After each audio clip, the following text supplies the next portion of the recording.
I'm here to stand on my soapbox and proclaim that to the world. On this show. This is the hottest show on the planet right now. What's the debate? Ain't no debate.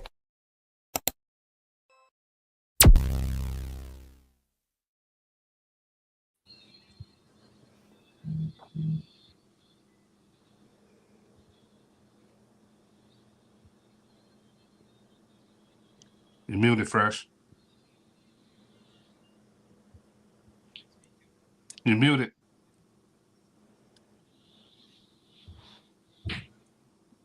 Fresh, you muted. Welcome to the Vulcan Soapbox, the podcast dedicated to the principles of logic, the rigors of sound reasoning, and the discipline of critical thinking. In each episode, we're going to explore not only the how, but the when, where, and why to use the tools of logic and reasoning, as well as how to identify and avoid the traps of fallacious thinking in everyday life. So whether you're debating, decision making, or just trying to cut through the noise of the world around you, we are here to help sharpen your skills and challenge your perspective. Don't forget to like, comment, and subscribe to the channel. Now, without further delay, let's meet some of these esteemed members of our panel today. Guys, we're going to start with the guest and we're going to end with our regulars. So let's start to right under me. Let's go with Miss Candy. Introduce yourself. Hi, I'm Candy. Candy girl. Good to meet you, Candy. Thanks for joining the pod. Aki. Welcome back to Good and Crazy News, y'all. It's your boy Aki. I'm back with another episode. Yeah. My boy Aki. All right, let's go. Miss Crystal, introduce yourself. Let the people know who you are. Hi, y'all. My name's Crystal. Good evening. Good evening. Welcome, Crystal. Welcome. Thank you for coming on and hanging out with us. Let's go, Coach Andre. Talk to the people. What's good? This is Coach Andre in the building. I am your connection coach here to serve here with the people. Lovely. Thank you for joining us. We're glad to have you. Miss Victoria Taylor, how Hey, are everybody. you? I'm good. Thank you for having me back. I'm Victoria Taylor, and it's a pleasure to be here. Awesome. Thank you. Okay. All right, let's talk to my man Enos. What's going on? Happy to be here, man. Happy to be here. What's going on? All right. Next, last but not least, the Vulcan. What's going on, everybody? Thanks, everybody, for being on the show. Those of you who can take a moment. That's live on Facebook right now, and then feel free to share with your friends, enemies, whoever it is, so they can hopefully get part of the conversation. You'll go on my page and find me that way. All right, folks. My name is Fresh Snipes. I am your host for the evening. As always, I'm just here to get my shots up. I'm glad to have everybody. Let's get right into the first topic. The first topic is. Well, what's up, Will? We got Will here. Yo, what's going on, y'all? Oh, okay, my fault. I didn't even see you, Will. Oh, yeah. What's happening, man? My bad, man. My apologies. See what them Celtics doing. You feel me? You a Celtic guy? Hey, man. I'm pulling for them. Man, them dudes out there getting cooked, man. Welcome to the pod, sir. We're glad to have you, man. We got a full, robust panel today. Let's get into the first topic. All right. Is everybody ready? We're going to go into a video that we have on Instagram where we have white people asking forgiveness from blacks, a little bit of context. These Caucasian individuals, the Mayo Maidens, and men are praying to the Lord in front of a group of African Americans, and they were asking for forgiveness. So let's get into the video now.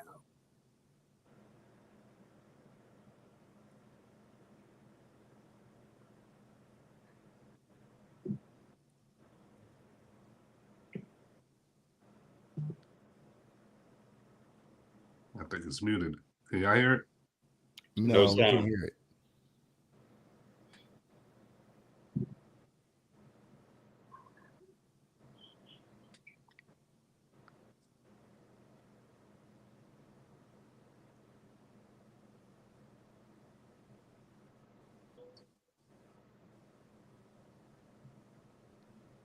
No, we didn't hear the video.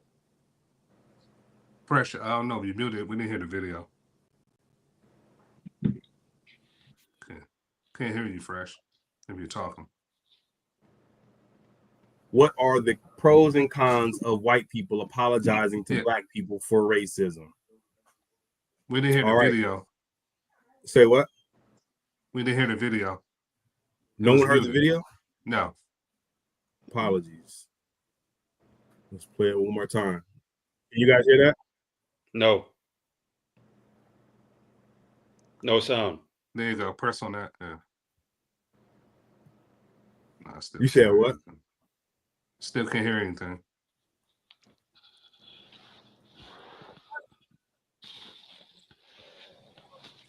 I just tagged y'all on Facebook just to give y'all a heads up on that, so now y'all can share it.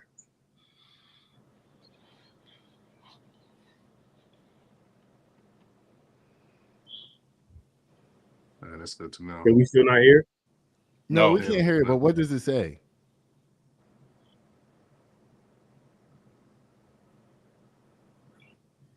All right. He knows. What's up? Can you play it on yours? See if it'll play. All right. Hold on.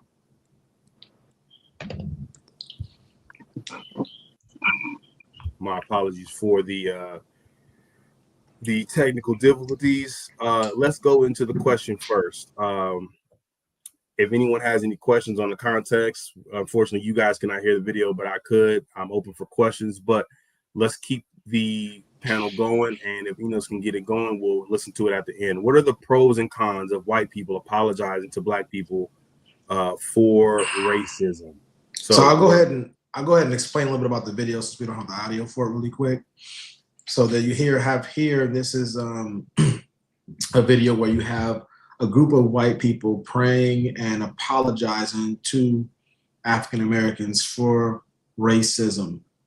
And so it's a pretty lengthy video. I don't know how long it lasted in real time, but on the video, you see it there for a while. You see the black people, some are tearing up. They're also in prayer as well to some extent, some of them are. And so you just see a lot of people that are emotional on both sides. So that will open up the discussion there.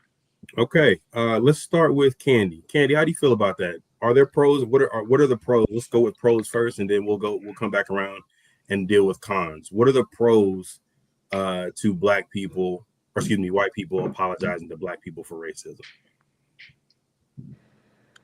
Ooh, okay. So I think, really and truly, we all know there's racism in every ethnicity.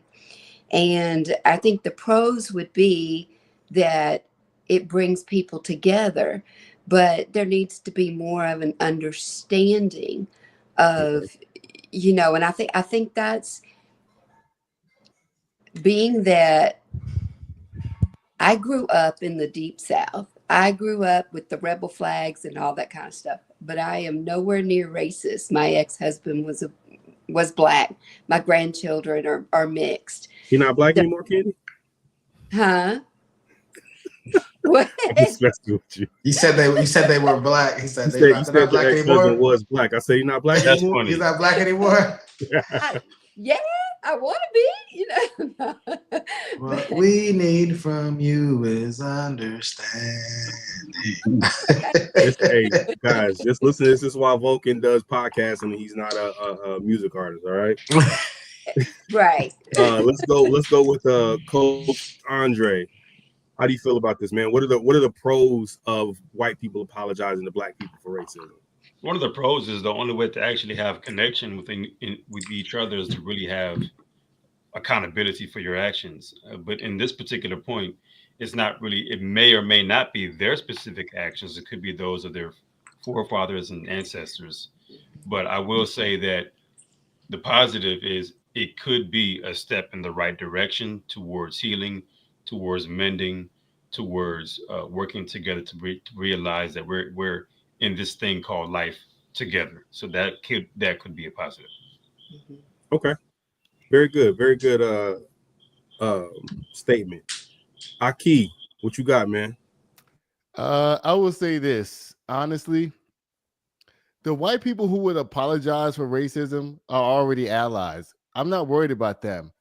I want to tap the people who are not apologizing for racism, the ones who sit on their soapbox and stand up there and talk about everything that's crazy. They're riding around with those flags on the back of their trucks, harassing everybody on the freeway. Those are the people that need to be contacted about apologies for racism. I'm not worried about the allies already. You don't need to apologize to me, and I already know who you are. But there's a caveat to this also. Okay. A lot of times, because I have white friends, I've had lots of white friends my whole life. I'm from Atlanta, Georgia, you know, the state of black and whiteism. Okay, I can tell you this, that a lot of times, well, I haven't really experienced this in Georgia, but in Texas, I have experienced it. You'll have a white ally that stands with you until it's no longer convenient. And then all of a sudden they jump back on the other side. I don't need those types of allies. I don't want those allies. Let me pause you right there, Aki. Let me pause you right there. So the question is, what are the pros of white people apologizing? Now, I know we're not talking about the unapologetic because they're not apologizing, right? Let's talk about the Caucasian, our brothers and sisters who are apologizing. What are the pros of that? I love it. It's amazing. Aki approves. He approves of white people apologizing to black people for racism. Miss Crystal D, how do you feel about this? What are the pros of white people apologizing to black people for racism? And have you a pro that I would say is for white people apologizing is maybe for both races, all races, to realize really at the end of the day, we're all created by God and we're all human. Amen. And if you cut you open and you cut me open, we're both going to bleed red. So I was trying to think of the word and my brain, sorry, I work 12-hour shifts and my brain is slightly dead, but where you have understanding on both sides, compassion, empathy, where you're empathetic. Empathy. There you go. All right. Got it. That's a lovely answer, Crystal. Thank you. Let's go, Will. Talk to us, Will. What are the pros of white people apologizing to black people for racism? I mean, I guess it just shows compassion, on a human level, saying I'm sorry, this is what is upon you and this is what has happened and taken place. And yeah, man, that's basically all it is. Probably not even a step necessarily needed, I mean, as long as you understand and recognize the benefits that came along with everything, even though you weren't directly involved, it's a heavy burden to place on anybody. So for people to walk around with that, as they would call it, white guilt, I would rather it be more understanding and say, yo, let's work on what we can do to get all of the sections where, you're being basically left out or marginalized, man, or being attacked to stop your progression. Just tell me you understand. But the fact that, people would even offer an apology, is always a pro. That's a good thing. Okay, good. So we like the apology. We want to see a little bit more action though. I'm gonna scoot up here to Miss Victoria Taylor. Thank you for waiting patiently. What do you think? What are the pros of white people apologizing to black people for racism, Miss Taylor? I think it's a step in the right direction. It's like they're apologizing for their forefathers' sins, right? So that's what they're trying to do. It's not that they, are racist or anything like that, but it's like you carry that weight and like Will said, that guilt of enslaving people, treating them, mistreating them, sexually assaulting them, things like that. So I think if I was of Caucasian descent and a group of people was like, let's get together and apologize, I wouldn't have an issue with apologizing, because even if it wasn't something that I naturally did or so I think it was a step in the right direction, just recognizing the hurt, the pain that a race, endured, so I think that's a good answer. That's a very good answer. I like that. Thank you. What you got, my brother? What are the pros of white people apologizing to black people for The race? pros, one of the pros I could think of, it could reduce conflict, you know, especially the last 12 years, there's been a lot of racial tension. So one of the pros, I would say, it reduces conflict. Also, it creates a space for a dialogue, like what we're doing right now. You see something like that, it's going to get us to really get an opportunity to examine this really critically. So I'm excited about it. All right, so we got to step in the right direction. We have an open dialogue, which is integral, important to moving forward through race relations in the future. Thank you, Enos. I'm gonna give my little opinion before we get to Vulcan. I think it's one of the pros of it is they identify themselves, right? Just like any people that look like them. We don't know whether what you are, which side of the fence you're on until you identify yourself. And while this is not necessary, in my opinion, the kind of show of it all, I think it identifies you in public, which you get a lot of people who are on the fence or, who want to quietly kind of come and let you know that they're allies. But, actions speak louder than words. So I think this is definitely a step in the right direction. And if you look at some of the clips, this is not them kind of bowing down. It's bowing down to the Lord. And at the end, they're hand in hand with their black brothers and sisters. So it's showing a bit of unity outside of the properly chagrined, if you will. Without further ado, let's go ahead and end this portion of the question with Vulcan. He has his collar shirt on today, so he didn't come to play. Right? Hey, ready. So for me, y'all, I'm gonna take a different approach to this. I don't think there's any positives to what happened there. I told y'all, he got that collar shirt on, man. Any perceived positives, any perceived positives is like I would look at it more like eating, chips or some type of refined sugar. You may feel full for a little while, but you're not getting a lot of sustenance off of it. So I would say that there's really no positives to it, and whatever feels like a positive is really not. So you think this is an empty gesture? I would say at best it's an empty gesture, a gesture. At best? But I think there's a lot. I think it's full of a lot of stuff, but it's just not pros. Okay, so these are empty calories. All right, Aki, you have a rebuttal for the Vulcan? Yeah, I mean, just to help clarify, I think what Vulcan is saying, I think it's an unnecessary gesture. If you're already rocking with our side of the cause, there's no need to apologize. And that's what I was trying to say earlier. Yeah, apologize for what exactly? Help the bear. For what? Yeah, what are you apologizing for if you already know the cause? Okay, Vulcan. Aki says, real quick, I'm gonna give Vulcan a chance to clarify. Vulcan, is Aki correct in his translation? Do you mean unnecessary? I definitely think there's a lot of unnecessary in there. I was only limiting my words because I know we're going to get into the cons. So most of what I'm going to say is going to be in the cons category. Okay, but Miss Candy, we have something before we. Yeah, I was just going to say, the apologizing is more, because I know I've done it with some of my Black friends and stuff. I've said, especially if they've been attacked by another white person, I'm so sorry for their stupid ignorance, because at the end of the day, that's what it's about, ignorance, and not having the knowledge and the understanding. Like Crystal said, we all bleed the same. So. Okay. All right. Everyone gave their opinions on the pros. Very good conversation. Miss Candy, let's start back with you. Actually, let's go the opposite direction. We'll start with Crystal. Crystal, are there any cons to Black or white people apologizing to Black people for racism? What do you think? I would say a con would be,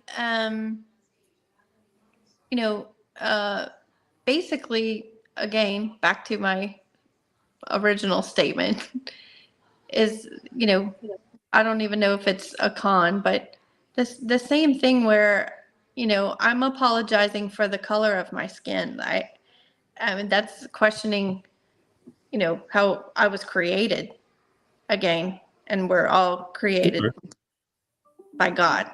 I agree with that. Well, I would ask you this: do you think they're apologizing because they're white, or do you think they're apologizing for the actions of their ancestors? But do they know their exact actions that their ancestors did? Like, do they know, okay, my great grandfather, did whatever. They owned a plantation and whatever. Do you know your complete ancestry? I know some of mine. I don't know 100%. I know my great grandmother was 100% Choctaw Indian.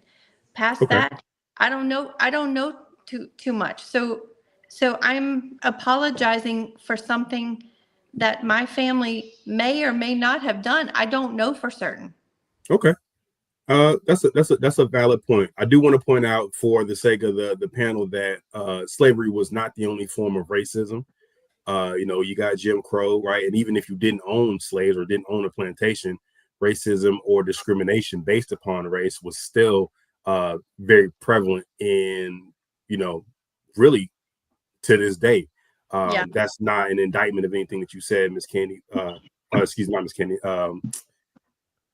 Jesus Christ. Crystal. I just use that as an example, but yeah, I was raised, partially in the South. And so same thing like Candy said with the rebel flags and stuff like that. I just used that example, but yes, you're right. Okay, awesome. All right, let's go with Mr. Aki in the middle. I just want to touch on this one thing, Miss Crystal, and I understand what you're saying, but you have to understand there's a level of complicity that's involved when it comes to this type of thing. Your great-grandparents may not have been whipping slaves per se, but trust me, when there was a lynching going on, they weren't going to stand up there and say, hey, don't do that. They went along with it, whether they were in presence or in silence, not there, because they didn't want to get the backlash from their own people. And we all understand how that goes. We all understand how that happens. We all understand how that plays out. It's like, when in Rome, you have to do as the Romans do, basically. And that's not saying that your grandparents were guilty. I'm not saying that. But what I'm saying is that if they wanted to live, they had to comply. Okay, Aki, real quick, do you think that if that's the case, let's just say that for a fact that your ancestors were not guilty but complicit, a victim of their environment. Do you think that those folks should apologize, or do you think they're kind of indemnified of any wrongdoing? See, this is a tricky and slippery slope that we're going down, because you asking somebody to apologize for something in a time where they couldn't do it, even if they wanted to. They would have to take the person, off to the side to maybe a slave quarter or something and say, you know what? I'm so sorry about what happened to you. You know what I mean? But then when they take that same very person that he just apologized to out there to lynch his ass on the freaking tree, they're not going to stop them from doing it, is my point. Okay. So they do owe an apology. Well, I don't say but they're okay to apologize? Only in private. Because they didn't stand against? Only in private. Only, okay. All right, Miss Candy. We're talking about at that time. We're not talking about, are we talking about today? We're talking about back then. Well, I mean, again, racism and discrimination based on races has spanned, especially in America, pretty much the entire existence of it. So if you're being era specific and talking about slavery times, then I can understand. We understand where you're coming from. Is your statement specific to that? Well, no, I want to say this one more thing. And remember when Kendrick Lamar did his Super Bowl performance? Mm-hmm. There was a family that a white guy came on and said, you know what? Hey, look how everybody's enjoying this. And then he showed his own family sitting down there watching the performance. And what was very interesting to me was that the kids that were watching Kendrick's performance knew better than to stand up and really dance how they wanted to in front of their parents. Okay. And you say that to say very telling. Okay, so we got a little bit of white restraint, exactly. even when enjoying. Okay, exactly. All right, let's go with Candy. Fresh, and then if you don't mind, I want to give some context to the video. Say that again. Eno's asked, "You want to give some context to the video?" Go ahead, Eno. Speak up. Yeah, the video, just to give you the what, when, and why. The what, there was apologizing because what happened in George Floyd. The time period was during COVID. I think it was it was 2020 in Houston, and this was during COVID when George Floyd just got murdered. So they was apologizing for the police brutality. Asking for forgiveness for that. Okay. At the same time, burning down the city themselves and blaming it on Black people. Okay, Miss Candy, with that clarification, what are your thoughts on the cons? Okay. I don't necessarily know about as far as the cons of it. I don't know that I have an opinion about that. But what I do know is if you're going back to slavery times, you guys have to look at back Egypt in the Bible. They had slaves. They were Black people, the Egyptians. We know that if you go back in certain times of history, there are Black people who were owners of slaves themselves. So I think the racism and the slavery, I think that's two different topics. So if we're looking at the apology of racism, we have to look at racism itself is nothing but pure hatred. It's because you guys know me being in the family of Black people, if you will, there's racism among the Black people, whether you're lighter color or darker color. You know, there's officially called colorism. Right. I guess that's what you call it. So we have to look at what is the root cause of racism. It is hatred. And bottom line, whether you're Black, white, brown, and it's like Crystal said, when we start looking at our ancestries and stuff, like she said, my grandmother was full-blooded Cherokee Indian. And I'm North Georgia girl here. So, and when we talk about the guys with the trucks with the rebel flags, some of my Black friends had their rebel flags driving on their trucks. So again, it's all about the ignorance and the understanding of what was that rebel flag? What did it truly represent and stuff? So the cons, I think the cons of the apology, I think it might stir up more than what it should. Because like Crystal said, what are we truly apologizing for? To me, we're apologizing for people being ignorant because that ignorance is whether you're white, Black, or brown or whatever. I'm going to put it to you like this real quick before we go to Aki. Aki, I'm going to give you 1 minute. 1 minute because we got to move on.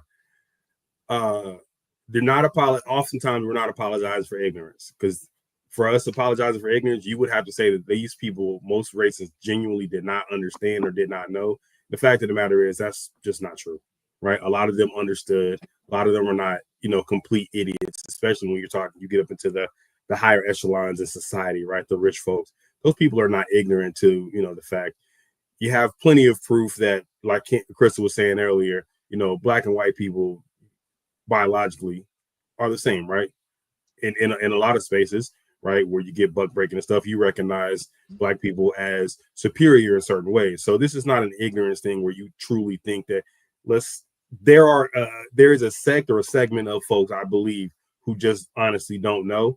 But to color the entirety of racism with that, I think is disingenuous. Not to you, for anyone who would do that, is not entirely accurate. Aki, you got a minute, my guy. Okay. Go ahead. Now, Candy, you put a lot on the floor. I try to listen to the rules of the Vulcan soapbox before, and I'm going to try to stick to that. I tried not to.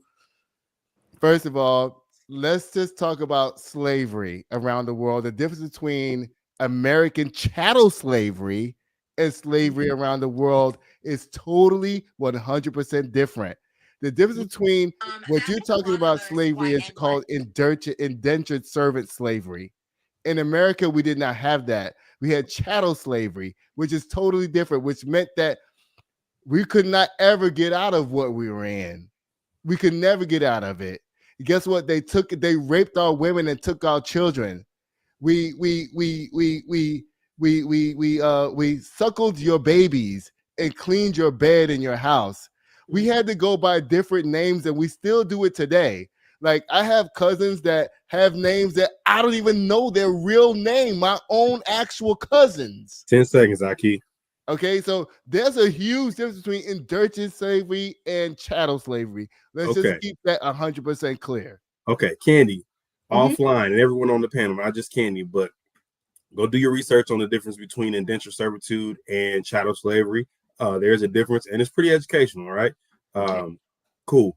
Coach Andre, what you got, sir? What are the cons of white people apologizing?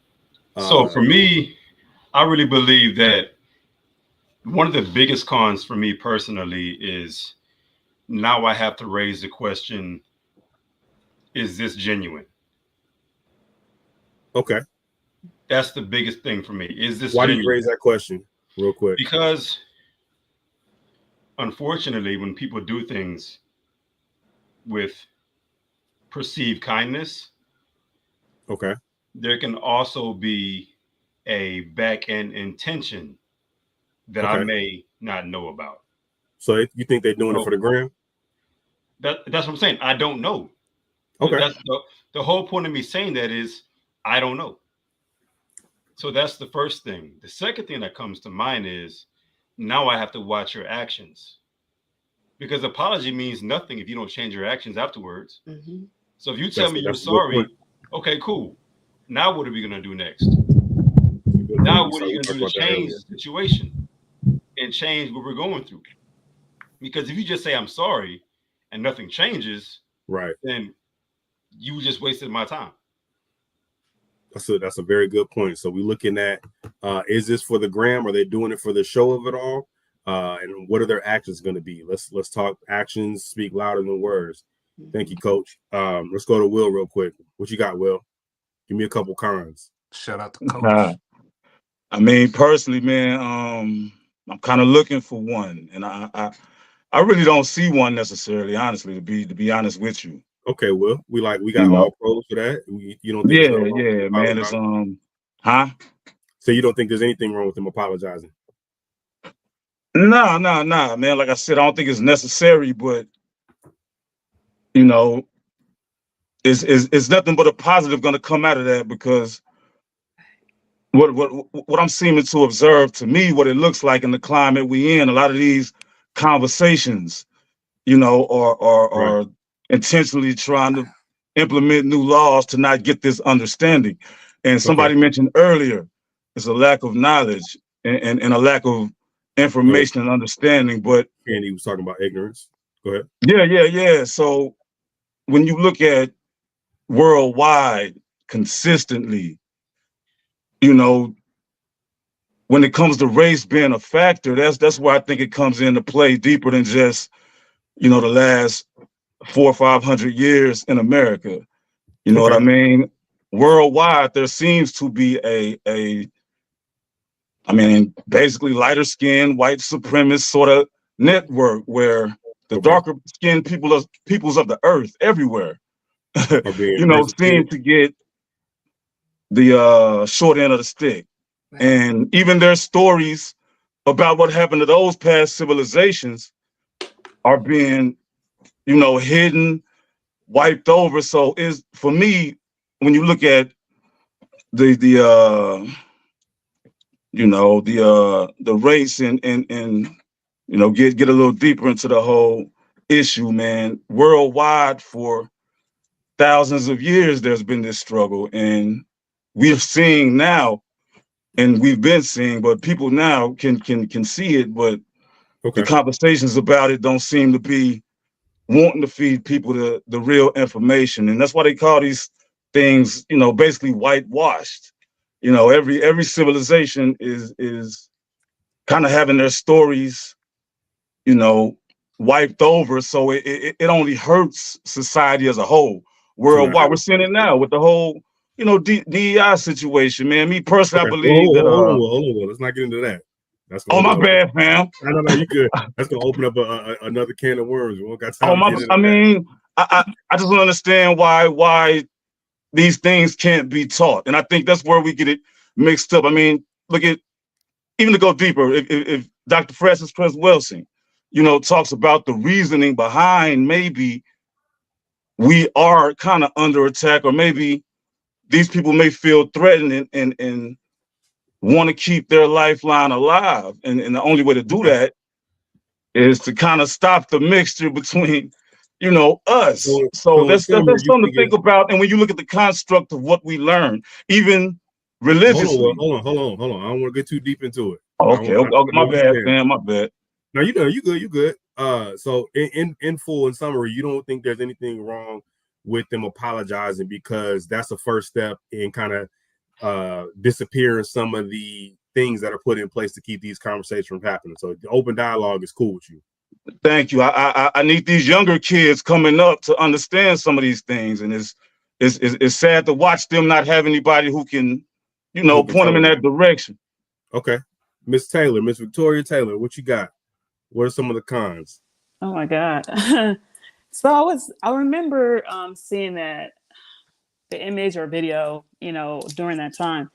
And honestly, I was upset because I was like, spare me the BS. Okay. I don't want to see it. I don't want to hear it.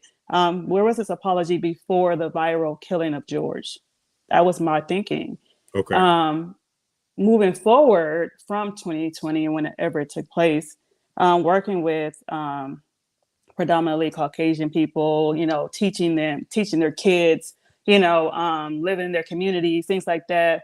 You know, I'm like, okay, apology accepted. You know what I'm saying? But it doesn't take away the sting of it, of slavery or racism, because it's always there. It's always there. If a fight break out today, I can be the one recording. I'm not even in the fight. They questioning me, asking me what's going on just because I am Black. So you have to realize that it's nice that you want to apologize, but everybody's not going to accept your apology. So that's just how it is. So you think a con of it is that even if they do it or they mean it sincerely, it's not really changing. Yeah, because we have people are going to have their own thinking. Like you have, like I said, 2020. I was like, heck no, don't get down on the knee, don't apologize to me, don't say nothing to me. More progressive and moving towards, like, you know, us coming in together as unity, you know, I can see myself saying, okay, yeah, I accept that. But still, you know, it's still in the back of my head, like, okay, I don't know if I trust you like that. So Victoria said, I'm cool with it now, but I don't know if it means anything. Right. It means anything fundamentally. Exactly, right. All right, Vulcan, who said most of his stuff was going to be in the cons list. Talk to the people, sir. Well, I didn't go yet. Oh, my fault. Hold on, Vulcan. Let's go with Enos. What's the cons of it? All right, the cons, like I said, one of the positive things we'll be doing now as far as having a dialogue about it, I think that's pretty good. But that's still potential and perception, how we perceive things, or perspective. The cons, one of the cons, you can waste a lot of resources. The reason I'm saying you can waste a lot of resources, because the reason why they apologize is not based on logic, it's based on faulty reasoning. This is a good example of the guilt by association, also known as the genetic fallacy. So people are apologizing and take accountability for one person's action. That's why I said that if that's the root of why people are doing this could, one, like I said earlier, you can waste resources. You see a lot of sponsors, people donating to these kind of cause. Two, white people going to end up losing their credibility altogether. I mean, not altogether, that's an absolute statement, but those that's doing these practices could lose their credibility. Okay. So you think that they're wasting time and energy doing this, and it could impact the overall race of white people in this space? Yeah, they're wasting time because it's not based on sound reasoning. Okay.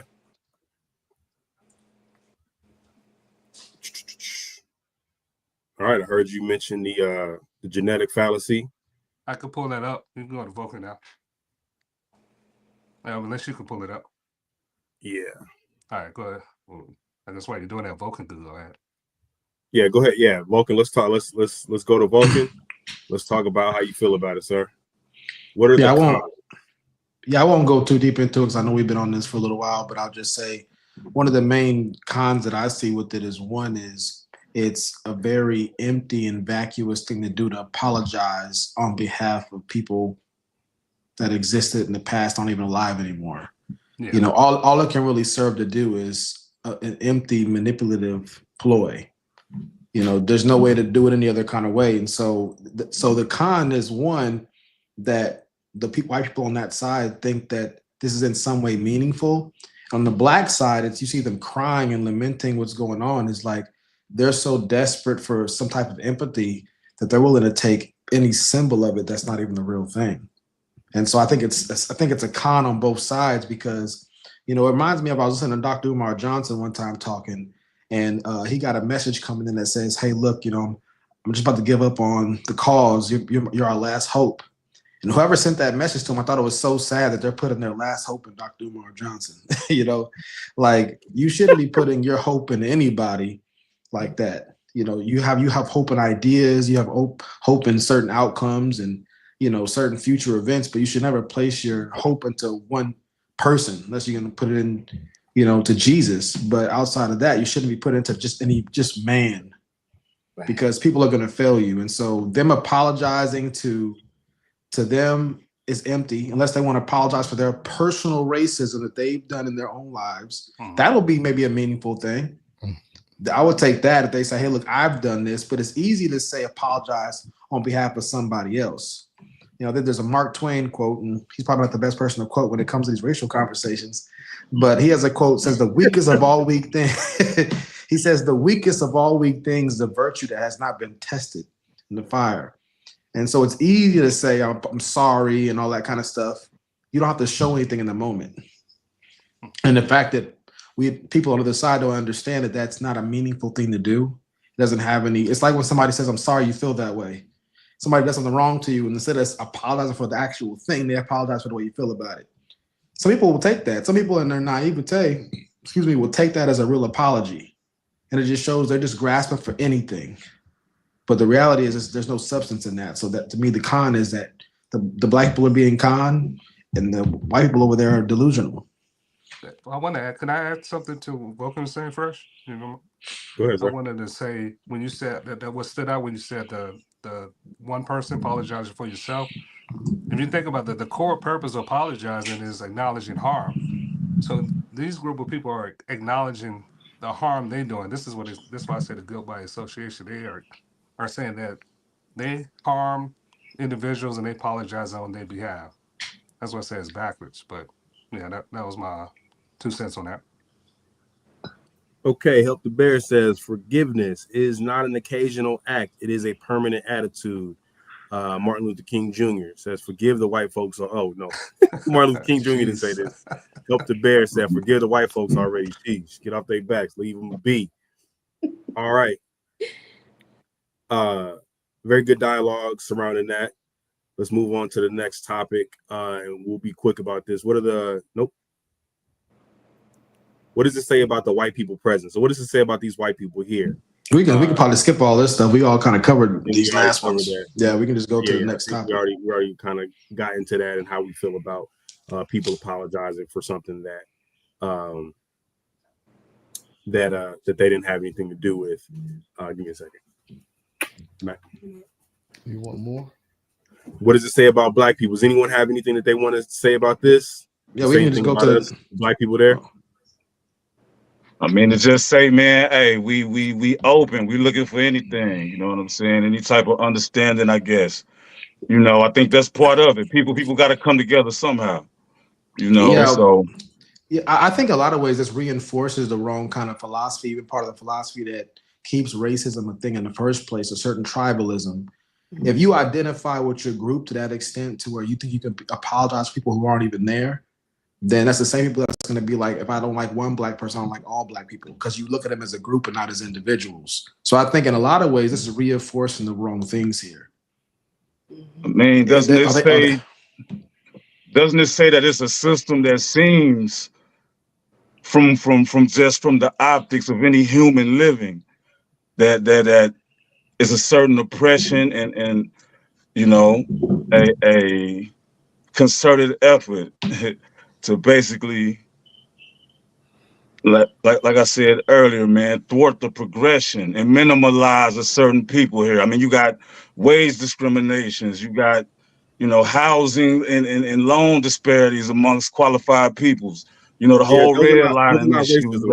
I mean, it's a real thing. You have even, like I said, even if it comes to organized religion, you have, you know, historical textbooks and things that seem to purposely omit, and even government files that say, hey, we're watching a certain group of people and we're putting things in position to make sure they don't connect with these other people on the continent. I mean, that was something that was, you know, Hoover had that, man. You know, the CIA, the FBI, they had that. And that was real documents. And even, yeah, so we can't say that there's nothing going on. If there's no conversation, what do we do? So you're saying, so Vulcan, real quick before we move on, you disagree with the opening of the conversation, of the dialogue being beneficial to the overall movement? I'll say this. I mean, that in itself could be loosely considered dialogue. So, well, I think you said it's going to open the dialogue. It's going to start the conversation. Well, yeah, I mean, you know, it's debatable whether starting it is actually in the dialogue or whether that's the precursor to the dialogue. I would consider that a part of the dialogue, and for it to be constructive, it doesn't have to be all right and all true.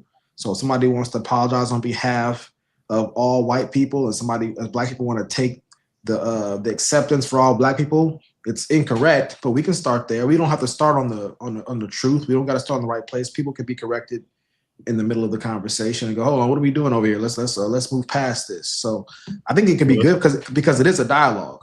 It is a dialogue. Yeah, let's find the oldest white man in America. Okay, I got white man in America, and I want an apology from him. I got some good white friends, man. I got some good white friends, and we've never had this conversation. That might be one time. That might be on you, man. Why you ain't bring it up? I mean, right, I don't see him like that. Like he's the man. He's the man. I'm a man. So I look at him from his principle. Like, he got my back. He been a good friend. He never snaked me or nothing like that. So hold on, Aki, I got you. It just never popped up where he apologized to me for that. Like that. Of course, we talked about, you know, well, the conversation things in history, but like I'm talking specifically an apology. He never gave me nothing like that, man. I'm not looking for that. Okay, he ain't going to. He's not going to. You're probably right. I want to say two things really quickly. All right, what's the first one? The first thing is that, you know, my white friends in Georgia, I love them. No cap. I will be with my friend, and he'll be like, Aki, I gotta go stop at my dad's house, but you can't come inside because my dad's racist. And I'd be like, okay, I'm totally fine with that. But then since I became an adult and lived in Texas and had white friends, going back to what you were saying, Will, my white friend, I miss him so much. I'm not even gonna lie. We have championed for each other in our careers and moving forward. You know, everywhere I went career-wise, I took him with me. And then all of a sudden, out of nowhere, he wants to make our friendship political. And I told him, I said, we're not friends because of what we believe in politically. We're friends because we love each other's families. We've been there for each other, and that's where it is. All of a sudden, out of nowhere, all of a sudden, out of nowhere, I haven't seen this guy in 3 years now. He has 2 kids that I was uncle to, gave them speak and spell games, great toys and gifts, hung out together, did everything together. Okay. But he decided he wanted to be a Trumper. And not only that, and I kept telling him over and over, our relationship is not based on our politics. Please stop bringing it up. And he wouldn't stop bringing it up until he ended up exiting himself from my life. Now, do you know that hurt me so bad? Not only to lose my friend that I had for 13 years, but to lose his children in the process too, over something that had nothing to do with why we were friends to begin with. 100%. Yeah. So if you're listening out there, what I'm trying to say is, we're not gonna say what any I'm trying to names. tell you is that when a person decides they're gonna run back to the other side of the street, they don't give a daggone about y'all's relationship. They're gonna go to the other side of the street and risk it all, lose it all.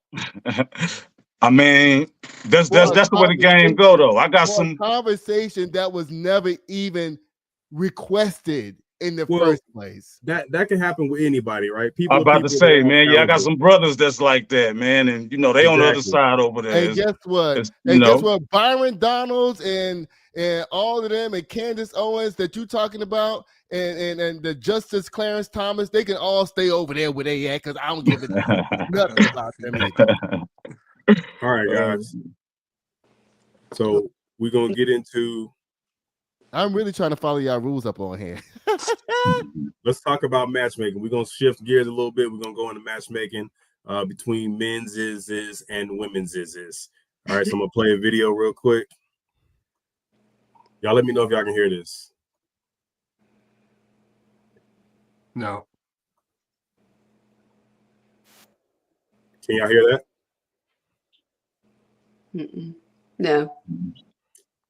Can't hear it.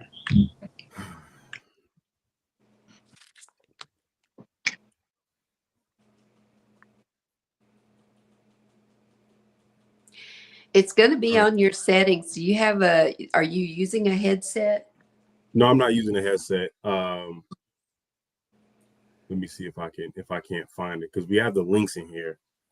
OBS Studio. Yeah, check your Facebook inbox message.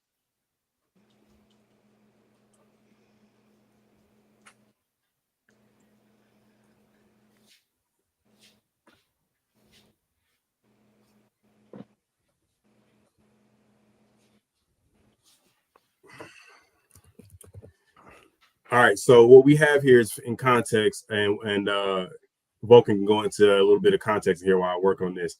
Even the female relationship coaches are quitting, and they have problems of quitting because of the unrealistic expectations of mostly women. Vulcan, do you want to go into a little bit more about that? I think you said it very well, sir. But I guess if I can, just to pick up a little bit. So just to reiterate what you said, because you and I talk fast. So on this video right here, you have 3 or 4 different ladies who are relationship coaches and relationship matchmakers. They're all ladies, and they said that the reason why they're leaving their practices is because the women have too unrealistic expectations for the men that they want. And then on top of that, what they said is that they don't really know who men are. And so that's causing a lot of challenges as well. And they're saying that, women are expecting men to relate to them the way that their girlfriends relate to them. And they're saying men are not like that. Men do not relate to women like your girlfriend's going to relate to you. So that was part of what they said in the video. Kendrick Lamar said it on 30 for 30. That's all I got to say. Go ahead, Aki. Start us off. What did he say? He said, "You dating guys that think they're prettier than you, huh?" You think that's an indictment on the men or the women? On the women. All right, go into that. You say you think it's the women's fault that they want to date guys that are prettier than them? Well, yes, society told them to do so. Got you. And now, and you know what? I hate to say this because we talked about this on the last episode I was on. Gay men can't find boyfriends no more because women have them all now. Oh snap! You must live closer to Atlanta. Yeah. What's the next Keep question? going. I'm done. All right, so let's get into it then. Miss Victoria Taylor, we're gonna start with you this time. How do you feel about I wouldn't say leave the profession. I feel like there's an avenue and just a lane for everybody to be in. Just because people are not healthy don't mean you stop being a personal, trainer. There's a lot of people out here that do not want to exercise. You do not walk away from your profession. You continue to do what it is that you do. I was for a minute doing a lot of love coaching and relationship coaching, married 20 years, just went through a divorce. Do I stop because I went through a divorce? No, that's what happens. Life happens. People will decide that they want to do them. And you can't just stop on your profession because, you're not getting the results that you want in that time frame. Just like, lawyers. There's a lot of lawyers out here, I like watching a podcast about this one divorce lawyer. And I can't remember his name, but I love watching his podcast because he tells the real. But he's like, I'm not going to stop believing in marriages because I'm a divorce lawyer. I'm going to still, tell people, go ahead, get married, have fun and love the person. So I just think that it is wrong for you to say like, well, I'm gonna just walk away because women have unrealistic expectations. Okay, that's them. Let them have their unrealistic expectations. You still do your job, and because someone is going to need your resources and your services. It may not be now, it may be up the road. It may be a young girl coming up in her 20s that may look to you for guidance. It may not be, your 30, 40, 50, 60-year-old women that may be set in their ways. It may be someone else. Like myself, I have a 20-year-old daughter and an 18-year-old son. So I still have to provide guidance and leadership and just a lane for them to know that it's okay to love, even if it didn't work for mommy and daddy, so you don't just give up on it because it's not working out in people's favor. So can I combat that? Mm-hmm. Go ahead. You're not wrong in your thought process, but I will say this: as a person who teaches people how to find their purpose, a big reason why people do things is because they love doing them. Mm-hmm. And when you're doing something that is no longer enjoyable because you can't get the results, it's no longer becomes something that you enjoy doing. So if I'm constantly doing something and because of the individuals that I'm dealing with, I can't get the results, I'm not able to do my job, then I'm no longer enjoying what I'm doing. And it could be from that standpoint. So just want to give that perspective. It could be, it could definitely be that. I mean, there's doctors that get burned out, right? There's therapists that get burned out. There's teachers that don't want to teach these little bad kids. You know what I'm saying? So yeah, you're going to get burned out and not like what you're doing in some regard. But I mean, like you said, if it's something that you truly love to do, there's always different lanes. Like for me, I just started writing books. If people want to buy them, they'll buy them. You know what I'm saying? I started doing events at churches. Like people will hear you and listen to you if you choose to just, look for your audience elsewhere. Sometimes your friends and your family may not be your supporters, but there's people out there that will listen. So, yeah. Okay. So we got something from Aki.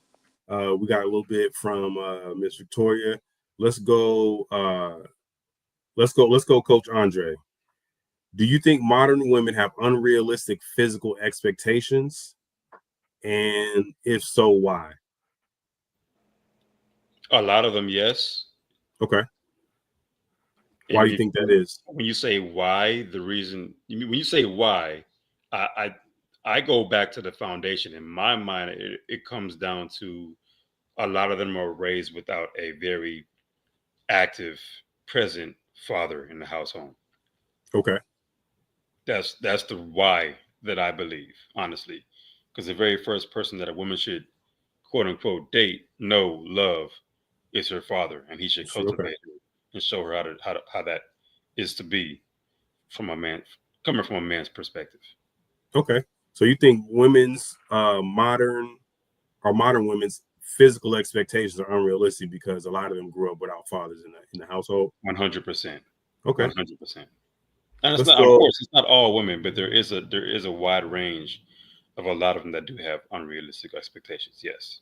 Okay. Good point, Coach. Good point. Crystal, why do you feel about that? You think modern women have unrealistic physical expectations? As someone who's entered the dating world in the last 2 years and some change, yes, because I feel like there's a lot of talking heads, and so it's almost programming where someone's telling me what kind of a man should look like physically that I should be looking for. Okay. So basically turn the TV off. The internet is telling everybody in modern day dating what they should be looking for. And it's causing some issues. Let's go, Will. How you feel about that, Will? Physical expectations about men, about the aesthetic of men. Yeah, do they have unrealistic physical expectations of the men that they're trying to date, that they want to date? Nah, I don't think so. Not from what I see. I mean, okay, people like what they like. You know what I'm saying? People like what they like. I seen really more so the other way around. You know, I think for the guys, I seen with the women, it's really whoever got a little bit of paper gonna get them. You know, niggas with bellies. You know, buff dudes, short dudes, tall dudes. People got their preference, and if she gonna go regardless. Those are caveats, Will. We talk about just physical. So if you didn't have any of those other factors in there, right? Most women say they want a dude who's 6'4", tall, dark, handsome. You know, they walking around swinging that thing. To put it lightly, do you think that with the realistic numbers on how many men actually fit that bill, do you think their expectations are realistic? Now, I think, how tall are you, Will? If you don't mind me asking. About 6'3.5". Almost that's 6'4". That's not your problem, Will. You don't have that issue. Me and you, we don't share those problems. For sure. How tall are you, fam? I'm 6'4". Oh, there it is. Okay, yeah, we about the same height. So I can see from the perspective that we both talking about that we may not have those issues. But now let's go up to one of our resident short men, Vulcan. How do you feel about this, man? Vulcan not that short, man. I'm about to say he's not that short. He's not that short, man. That was funny though. That was funny though. Okay, he's out with us. Let's go to Enos, and then we go to Miss Candy. Enos, how do you feel about that? You think modern women's physical expectations of men are unrealistic? Yeah. From what I hear, you know, when I'm listening online, a lot of women expect guys your height, you know, for 6 foot, and that's unrealistic according to the, you know, the data. Enos trying to play like he not also 6+. Get out of here. Your height, that's your height too. Yeah. So, but you know, speaking in, you know, in general. So yeah. So according to that, you know, you look at the research, it's only 14% of men that's over 6 foot. I think it's less than 5% that's over 6'4". So women that's the expectation they have, that they want to be with these kind of men. That's unrealistic according to the science. It doesn't add up. Okay, so basically the women's expectations are unrealistic because they don't align with actual reality, right? Yeah. To go back to Miss Crystal's point, she said there's a lot of talking heads on the internet that's kind of swaying or skewing the expectations. All right, let's go, Aki. What you got? Y'all stop playing with me today. Come on, man. First of all, we dealing with social media, okay? Women's expectations of men is based on what they doing online today. It ain't got nothing to do with what they look like in person, because people ain't meeting people in person no more. They looking online, they dropping in people's DMs, they doing all this kind of stuff like that. Dudes is walking around with their ASS out, okay? And they walking around here with their PENIS out too, with these Cheetos underwears and all this kind of stuff like that. And when you look in the comments is all dudes. But we talk about women, Aki. Come on, man. We talk about women's expectations of men's physical. Visually, the expectation is what they are seeing with their eyes. They're seeing with their eyes guys half naked online, right, 24/7, and they're thinking that that's what they want, but they don't even know that the guy who they're attracted to is doing what he's doing for men, not even for women. That don't got nothing to do with the expectations or their desires. It does have to do with the expectations, because what I'm trying to say is that the man that they're attracted to don't even want them. But that don't got nothing to do with the question. It's just what are their expectations of that man that they're looking at, regardless of what he's doing in his personal life, is realistic. Because of these rappers out here that they have right now, Lil Uzi Vert, and this is why the expectations is skewed and why they like what they see on there. Because guess what? All my friends are straight. I don't have no gay friends, and I'm gay. And I see what these girls like. I see what they want. And guess what? Some of the people who are my friends that are straight, child, I don't even want them. We're gonna move on to Miss Candy. Oh my gosh. Yes. All right. So the modern girl, yes, her expectations are way, way beyond what they need to be when you're looking at physical and stuff. And like Crystal said, I'm kind of out there in the, I've kind of been talking to a guy for 6 months now. But my expectations, I don't look at the physical. I'm looking at, you got any brains? First of all, and second of all, are you going to help me complete my purpose? Are you a God-fearing man? Amen. That's and I think it has to go to educating these young women. If they really want to find their partner, number one, we got to look to God first, and He will send us our man. Okay. So, what you saying sounds good, but you're talking about a woman of a particular age. We talking about young people. I don't know. Are we talking about young people? Or are we talking about people our age? Because I'm 50. We talking about people that's 50, or are we talking about people that's 20? That's what I need to know. It says modern.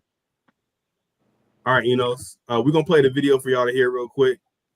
Because you can't have expectations on why I'm leaving this side of it, because the expectations are so unrealistic, because you can't have expectations like that and no preparation. You don't even study. Hey, be mindful, just to mute your background. Here's some background noise when the video is playing. Mute your background.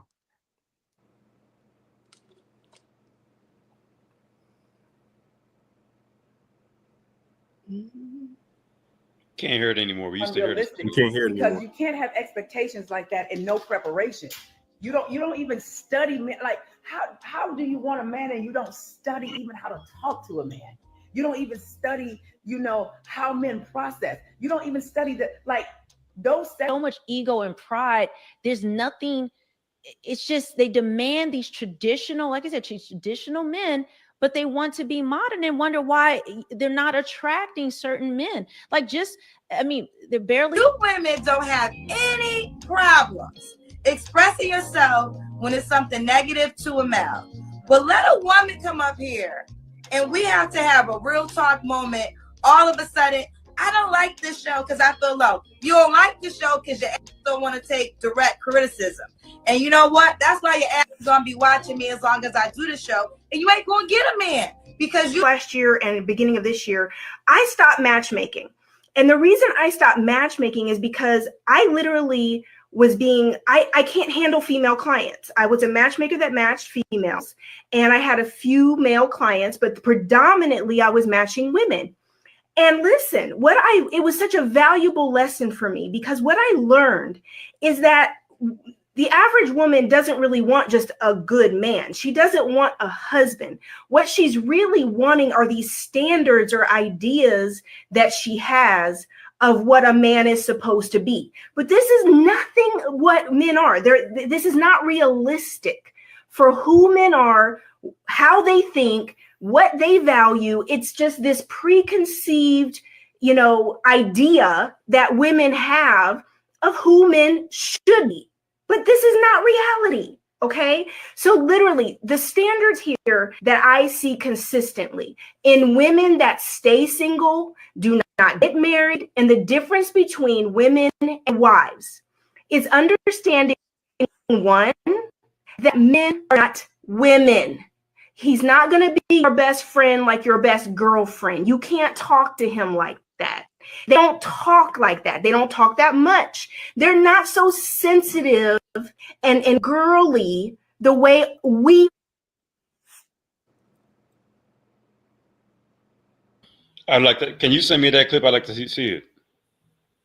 Will, you didn't hear that one? Yeah, you want to watch it over again? No, I heard it. I just want to pull it up and see it myself. Okay. Oh, my fault. I thought that was Will. That was Coach. Okay. So now that we've seen the full video, I think we've heard a little bit from everybody. We're gonna keep the topic going, but we're gonna move to a different question. Do modern women have unrealistic financial expectations? All right, so let's go back with Miss Taylor, Miss Victoria Taylor. How do you feel about that? I was gonna say absolutely. They want a man to make what, $100,000 a year or more? 6 figures at least. 6 figures or more. I'll just be like, I can't be a man, because it's like they're expecting the guy to pay for everything, and what are you gonna do with your money? I'm just gonna save my money. Like, this is my money, and your money is my money. I don't see that. Like I said, when I got married at 18. We had nothing, so I was basing it off of love. I was basing it off of, oh, we're gonna build. Like, I had a dream. We had envisioned what we wanted. He didn't start tripping until he started making $100,000 a year. You know what I'm saying? That's when people start feeling themselves a little bit. But at the end of the day is you have to realize a lot of those men who do make 6 figures are not going to be faithful. They're going to have multiple women out there. They're going to be chasing whomever they feel because they have their money. It's all a big game to them. It's like, who feathers out here. Exactly. It's like, who can I catch today? I'm gonna go jump in my Ferrari and drive around and let's see who I can flatter today. And to me, I understand why they want these guys, but realizing you can get a decent, amazing, beautiful, humble man that's making what, $50,000-$60,000 a year, that will love you, take care of you, rub your feet, do all these things, right? The moment you start getting to a different tax bracket, you start realizing that this man he feel like he has options.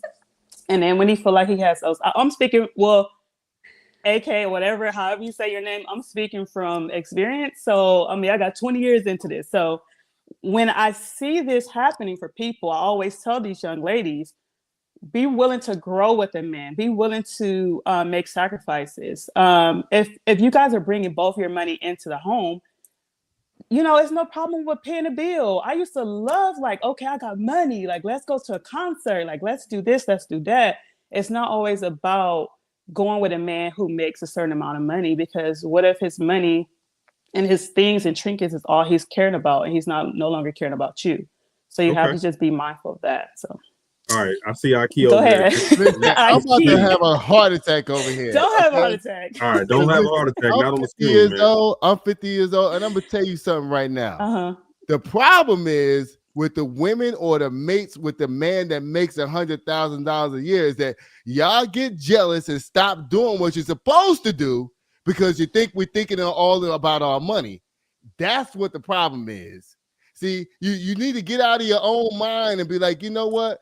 Be happy that your man is making 6 figures. Be happy that your man is doing what he's supposed to do, and stop doing your duties to your man and keep on doing what you're supposed to do so you can keep him. But see, what happens is you get jealous of your man. See, that's what happens. You get jealous of him because now he's making all this money, and now he wants to spend some money here and there, and then you get mad because he's spending money in the street. See, you get mad at that. I don't think it's that. It's more money, more problems. Then you start holding back. Then you start holding back sexually, and then now he got to step out in the street. But see, the problem is you. It's not us. All right, well, let's hold tight. I'm gonna read some. Let me get into some comments real quick. I got some shaking heads. We're gonna get into that real quick. Rokisha Roberson, she says the expectations are determined by the person who is looking. What type of woman are you looking for?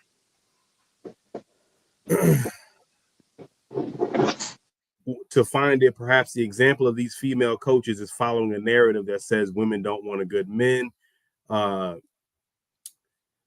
Leda Martin says not 100K. Some say 400K. Wow. She also says men discarding women because they are not sexy or beautiful enough, and women discarding men because they don't make enough. Both have different requirements. So Aki, Miss Martins disagrees with you that it's just all on the women. She says it's a little bit on both sides. So I'm gonna go to the first shaking head that I saw. Let's go with Miss Candy. All right. Do they have unrealistic expectations of what a man should make? Yes. In this modern day society, yes, they do. Because like we were talking, the average person all across the US probably only makes around 50,000. I forgot what the numbers are, but I've seen those statistics. So Okay. yeah, they do have unrealistic expectations and stuff. And at the end of the day, you know, like you said, you got to be willing. I know Aki said, you got to be willing to grow with that person. Are you going to accept the fact, are they making less than you now, but are they growing, or are, you know, vice versa?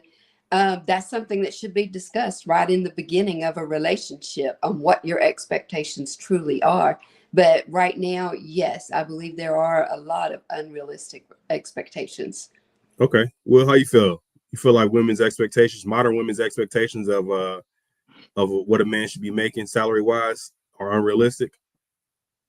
Yeah, I think so. Like they said, you know, you got to be willing to grow and possibly go through that and see some potential for the long term if that's what she really want. You know, if she looking for that instant gratification and somebody to come up on her that's, you know, already doing it and sweep her off her feet, then, you know, that's the product of the DMs being popping right now. You Yeah, know what I'm man. The saying? internet told that girl Like, she can have that. hey, man, she might already have somebody she dealing with. Yeah, you know, she might already have somebody she dealing with that, you know, he not where she would like him to be right now, but he a good dude. And then it might be a dude who ain't shit, got the money and come through, and then she fall for that, looking for that, you know, that thing to jump off. He telling her whatever she want to hear. So yeah, man, she just got to be willing to hold it down and go through it. Yeah, he'll get there. He'll get there. Okay, Miss Crystal, how you feel about that? You think the modern woman's expectations of financial expectations of men are realistic or unrealistic? I think the younger generation might be somewhat unrealistic, but my generation, you know, we've already, you know, been there, done that, and like me, I'm a professional. Not that I'm looking for a certain, you know, amount per se, but I do have expectations because I've already built with somebody where, you know, I was the primary, and it didn't go very well. So I would like someone, they don't have to be exactly where I'm at, because, you know, I am a professional, but someone who matches me, because like I said, at my grown age of 52, yes, I want to build with somebody, but I'm looking for somebody who might already be established in their career. Yes, could they advance in their career? Absolutely. But they're not starting somewhere unless like they have multiple businesses and it's an entrepreneur, you know, that's starting something but already have something else that's so guaranteed. you're not looking for a number, you just looking for them to match or exceed what you're doing. For sure. Okay. Let's go to Enos. What you got, Enos? Yeah. Yes. Yeah. Modern women do have unrealistic expectation. I want to ask something, and y'all don't have to get personal about how much y'all make, but I wonder, for the women that's on the panel, wanting the guy to match you, if it's 70 and above, I think that might be considered unrealistic expectation, especially it depends on the ethnicity of the guys you're into. So if you're into black men, I think the average black man makes 40,000.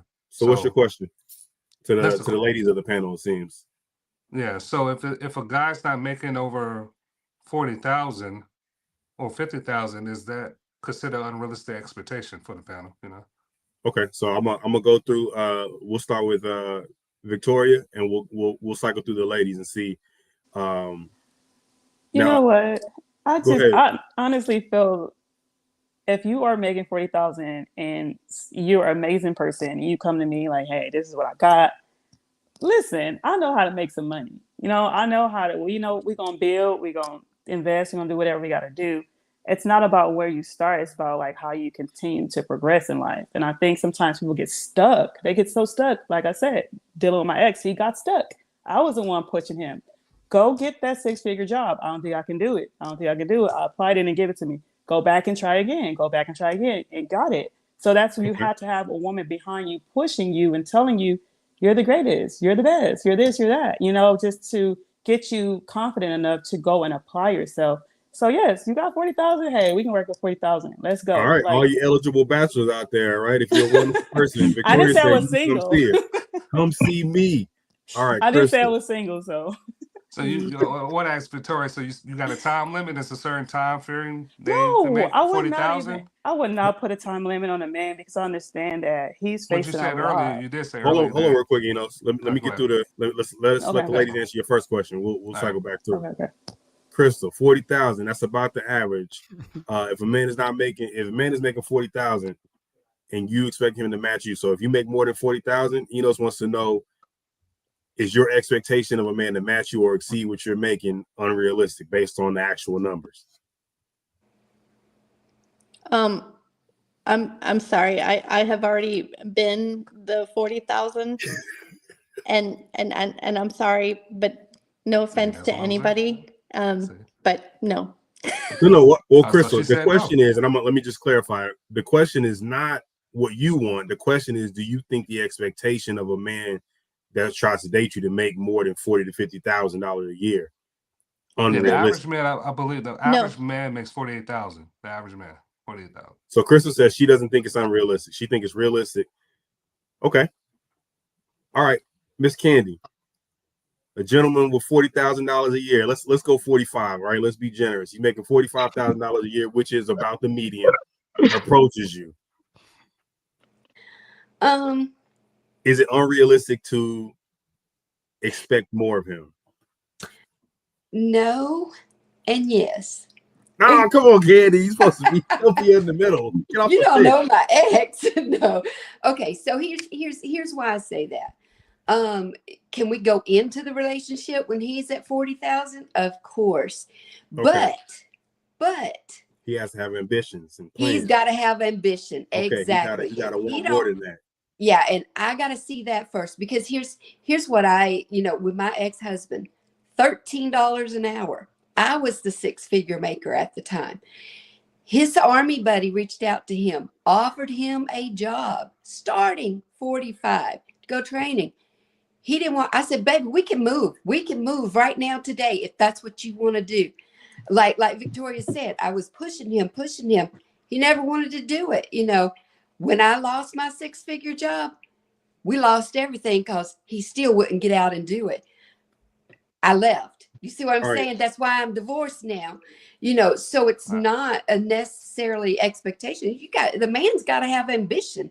He's got to want to make more money. All right, so that goes into Enos's next question. But before we do that, I want to stop you real quick, please. Let me read this comment real quick. So Ron Williams, thanks for watching the show, Ron. Ron Williams says, money has become competition with our core values. Wow. This is why we incriminate ourselves for money. Ron makes a good point. I heard someone say that they wanted to put something in there before we move on. Okay, what's going on? The reason why I have something to say about this is a caveat that everybody keeps missing in this whole money thing. Okay. The thing that people are missing is that if I came into a situation where I was making basically nothing, and I pushed my partner into him doing what he wanted to do, He failed at doing that. So then I turned my light on and turned into what I wanted to do. And I ended up making 6 figures comfortably. All right. What it turns into is, oh, now you think you big and bad now because you making this money, blah, blah. You got to be careful and avoid those types of people, y'all. It doesn't matter if you're a man or a woman or whatever in a relationship.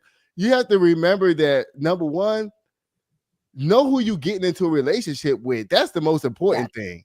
Okay. The love and all that sounds great. Yeah, it sounds perfect. But guess what? If you with somebody that is on the surface saying that they want to support you, but then when it comes down to it, they're really not supporting you and actually hating on you and actually waiting on your downfall to happen, that's not somebody that you should be with. And this is not a man-woman thing, gay, straight thing. This is a relationship thing. Okay. This happens So do you think, Aki, you think this is unrealistic? Unrealistic for the financial expectations. I'm going to answer the question. I'm answering the question by saying this. It's not unrealistic for you to have an expectation for your man to make a certain amount of money as long as you can handle it in your brain. Okay. If your brain can't handle it, then you're the problem. Okay. So let's go back to a question that Enos asked. We're gonna go through this real quick. Enos, for the ladies, and I want you to let me know, Enos, is this an accurate representation of what you were asking? So I want to say each of the 3 ladies on the panel said that they are willing to start with the man who's making $40,000, $50,000 a year. Now, I think Enos had a follow-up question. We'll start with Ms. Taylor. What is the time frame that you're willing to put up with that? Time frame, not 20 years. I do want to give some more context. Not 20 years. I'm sorry. I was just gonna say overall it's 48,000, but you got levels. Guys in their 30s, I think it's 38,000. 30 to 39, 60,000, and then 40 to 49, 71,000. That's the average. So the different age. So we're doing what, 40, 45? Depending on your age. Let's say 45. Let's do 45. Okay, let's be generous. 45. In 5 years, what are we doing? I want to know in 5. Where do you? If I'm he's still making 45 in 5 years, Victoria, and let's say he probably not gonna make more than 45 for the next 2 years. What are we doing? Are we staying or are we leaving? I would never leave you for the amount of money you making. Like, that's just not the type of person I am, because I'm gonna go get the bread. I know how to get the bread. So the thing of it is what are you doing? There's a lot of good people out here that are working their butt off, but they're doing other things in life. You know what I'm saying? Like they have ambition. They're trying in other areas. So you don't just give up on a person because they're not making the amount of money you want them to make. So Victoria said she don't have a time frame, but at least not 20 years. So 19 years. I say 5. Listen, how it was for us, I was the one that had the job when we first got together. We're teenagers. We're pretty much in college. I'm working, you not. So we get married. You finally get a job, and you're constantly steady growing. But I always will have, what is our 5-year goal? What is our 10-year goal? What is our 15, 20-year goal? So by the time we reached our 15-year goal, he was like, hitting maybe 60,000 a year. And I'm like, okay, what do you want to do? Oh, I want to go higher. I want to be a leader. I want to be a supervisor. I want to do all these things. I'm supporting you in that. Let's go do it. You get it. Then you come back and tell me I got to work extra hours. I got to do this. I can't be home. I can't do this. I can't do that. Why? Because you got a little side piece. So that's the issue. And it is to your thing, Akai, you were saying, stop hating on the man. You ain't there. You don't know what's going on. It's like, hold on. That's not always the case. It's normally the women at home putting in work. My children got full ride scholarship to UCLA, making sure that valedictorian speaker, her class of 1,500. So I'm putting in the work to make sure like that's covered. You go make the bread, and I'll support you because I'm still working nights to make sure you're supported as well. But I think sometimes, if you don't mind, I want to chime in because how long? That's why I was asking, because I know you said you're the money. You're gonna make your money. You're gonna make what you desire. But if you with a guy and you're noticing this is the best he's going to do, right? That is not your best. I mean, you have to. I'm just examine the evidence, just examine the past. Like you notice. Okay, this is. It's likely like this is the best he's going to do. He's not going to do anything So better. that's when we start looking at what do you want out of life? Do you want to build something? Do you want to create something? Maybe you have a design. You're like, I want to do a shirt design. I want to sell hats. Great. Let's do that on the side. Let's try to promote that, because at the end of the day, sometimes people do get locked into these jobs. You're a teacher. You're not making no more than what, 60,000 a year? You're not even going up. If that, right? And you're burned out and you don't even get paid during the summertime. So let's try to take that time and energy that you have and put it into other projects that we can build. That can become your passion project, but that can also make you a millionaire. So that's what I'm saying. Like, try to put it into other resources. So, so you don't think it's unrealistic? Hold on. I don't want to get too many questions past with the first one. Yeah, for sure. My bad. What's your time limit on dealing with a man who's making, let's say 45? We're being generous. Remember this, all right? I'm trying to help y'all out here, fellas. What's your time limit on how long you willing to deal with that 45? You talking to me? Yes, ma'am. Here's my thing is like I said with my ex, it's not necessarily a time limit, because if I'm in it because I love him no matter what he makes and everything. But there has to be, like I said, there has to be some ambition and things like that. So if I had to put a time limit on it, if he hasn't shown me anything in 5 years, that's what's going to be my question. And Chris, I'm gonna clarify this question for you. How long are we willing to deal with, and I say we, how long are you willing to deal with unrealized potential? Because y'all being nice and saying it's not about the money, but at some point in time, if y'all have any expectation on it, it gotta be a limit.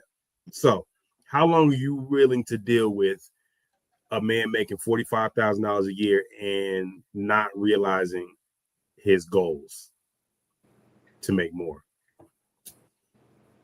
Are you talking to me now? Yes, ma'am. So again, I would have to know that this man was hand delivered by God, number one. Number two, I'm 52 years old. And so I am not, like Aki said, we're looking to retire here. And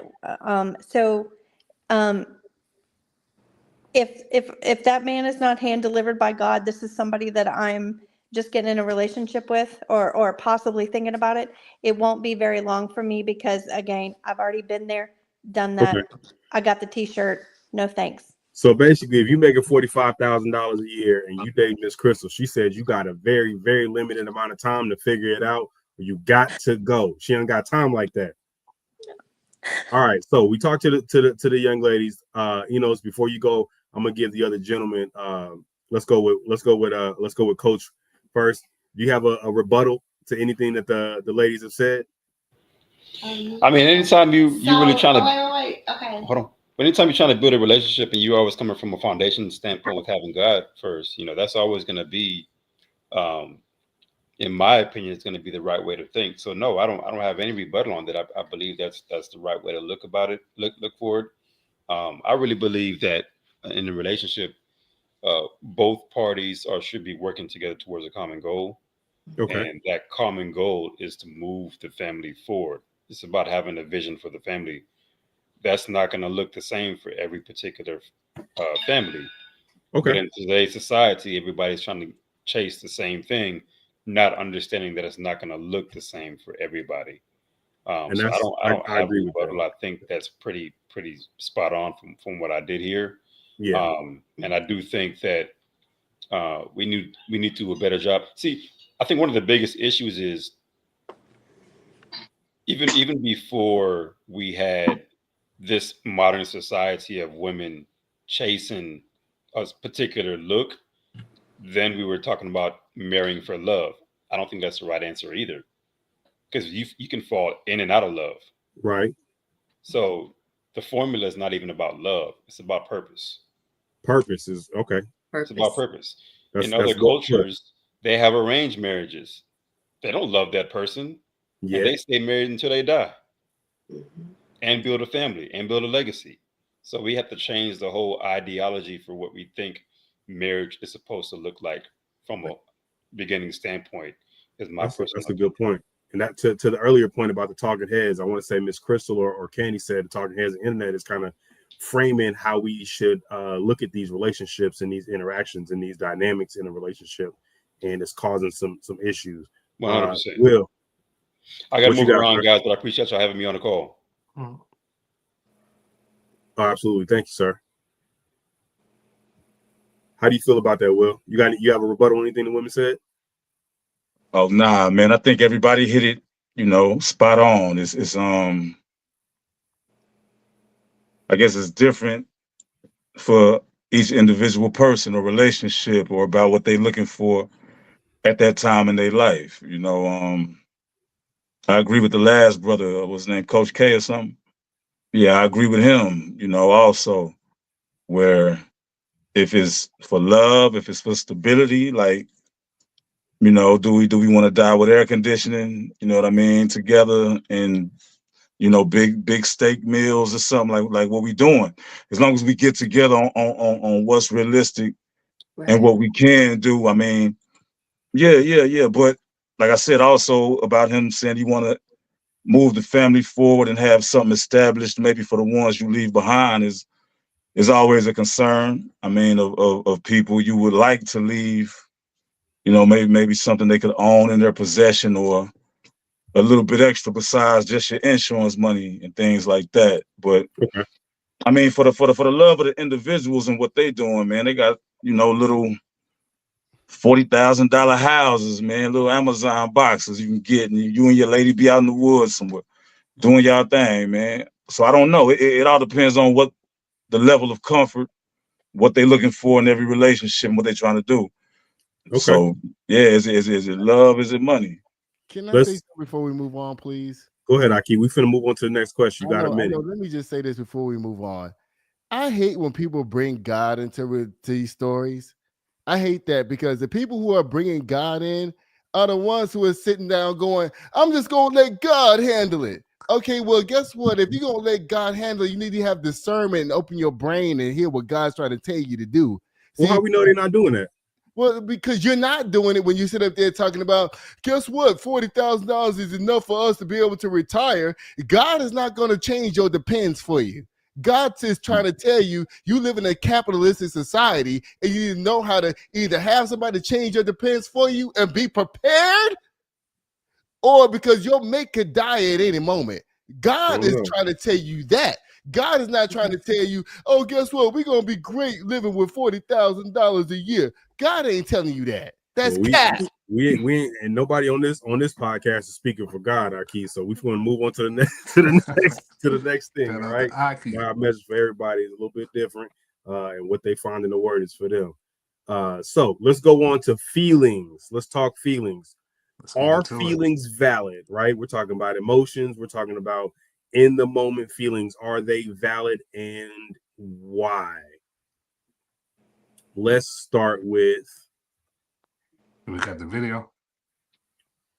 We could try it again. Let's try it one more time. All right. Y'all let me know if y'all can hear this video.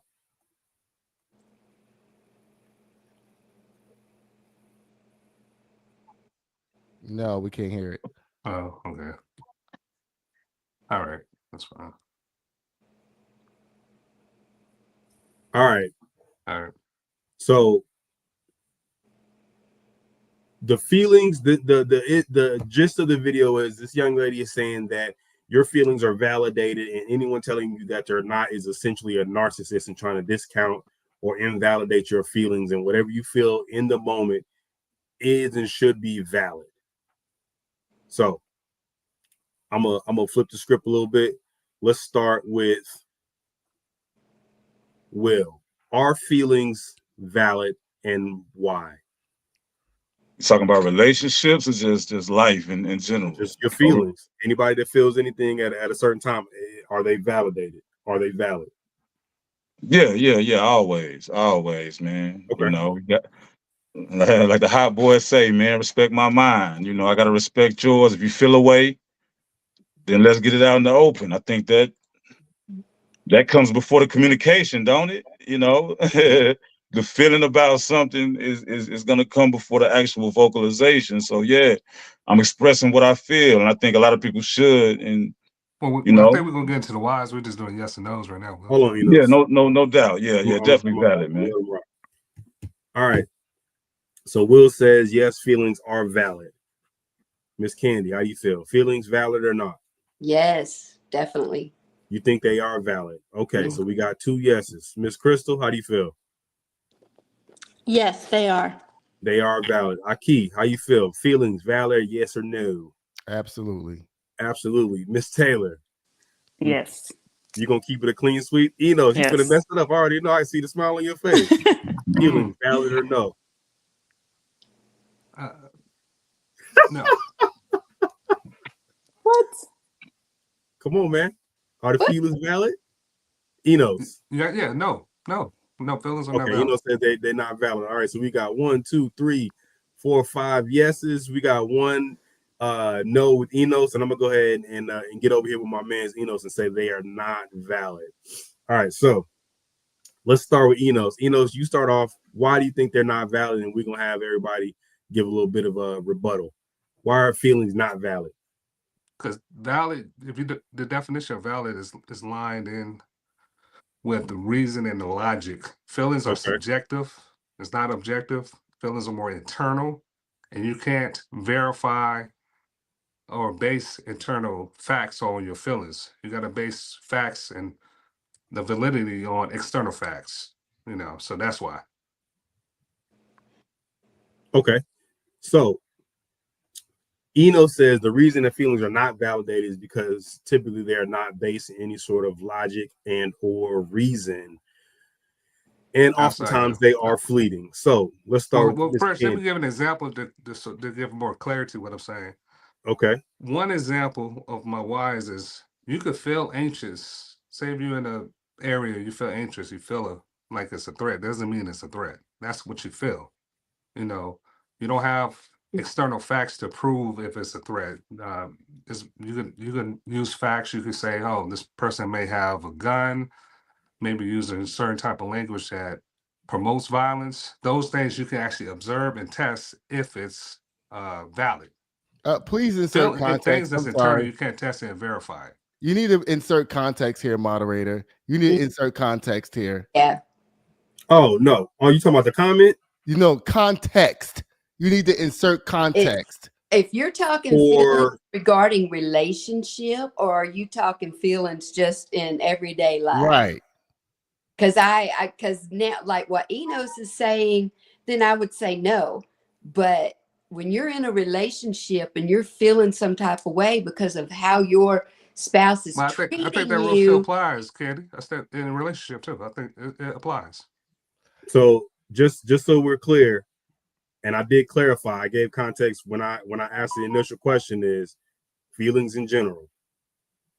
When Will asked if they were talking about relationships, I'll clarify it at that point that we just talking about feelings in general. Okay. All right. Miss Candy. Okay. Go ahead and do you have a rebuttal for what Eno says for his no? You said you think feelings are valid.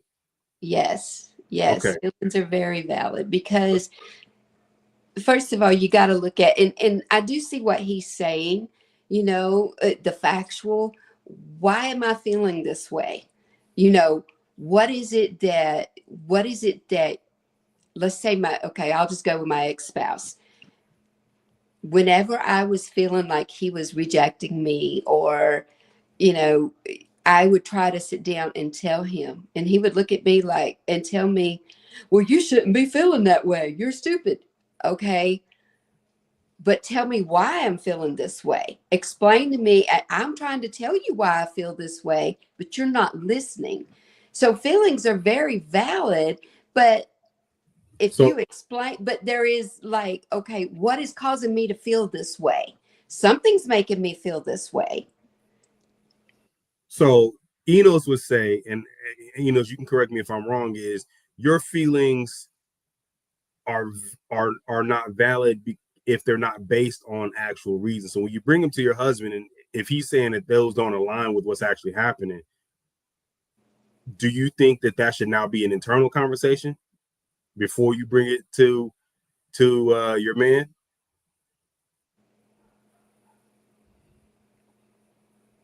Yeah, What, you talking to me or Enos? No, I was saying Enos can say whether or not I'm representing his question right now, but that question was to you, Candy.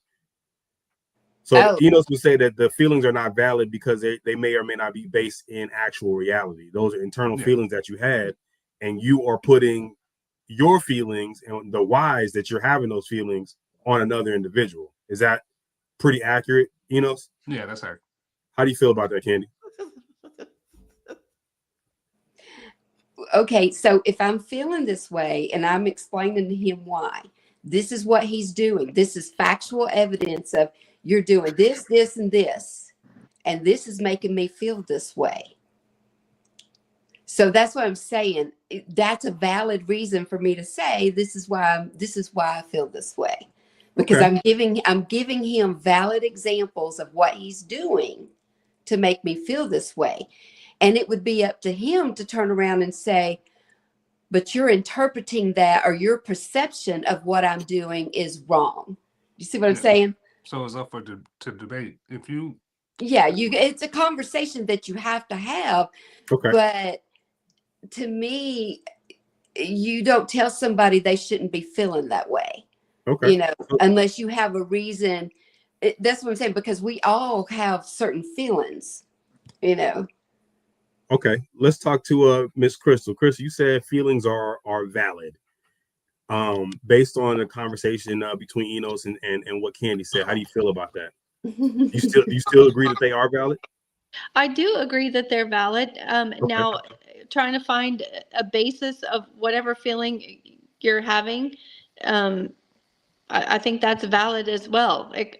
So I can see both sides. I can definitely see what he's saying. I can definitely see what she's saying. So what example he used that I can't think of right at this second, but he's talking about feeling anxious. Well, trying to find the root cause of the anxiousness. You're still going to feel that way, but why? Why are you feeling that way? So before we move on, I want to ask the question: when you're talking about the whys, is that not an internal conversation, or should someone else be able to answer the why? No, to me, it would be an internal conversation with myself. Okay. So that's not external. That's not external, right? That doesn't have nothing to do with the individual that you're telling. And I also want to caveat this real quick, because I did throw my lot in with Eno, so we only on this side of the fence. Our ranks are slim, but I want to put this out there. When you guys are saying certain things about your feelings and emotion, I noticed that we use a word and it says, this is how you made me feel. This is how that makes me feel. This is how I want to point out that no one is making you feel these ways, right? You don't have a switch. None of us do. None of us have an emotional switch that can be toggled on at any given time. Every last one of us who feels a certain way is choosing to feel that way about whatever it is.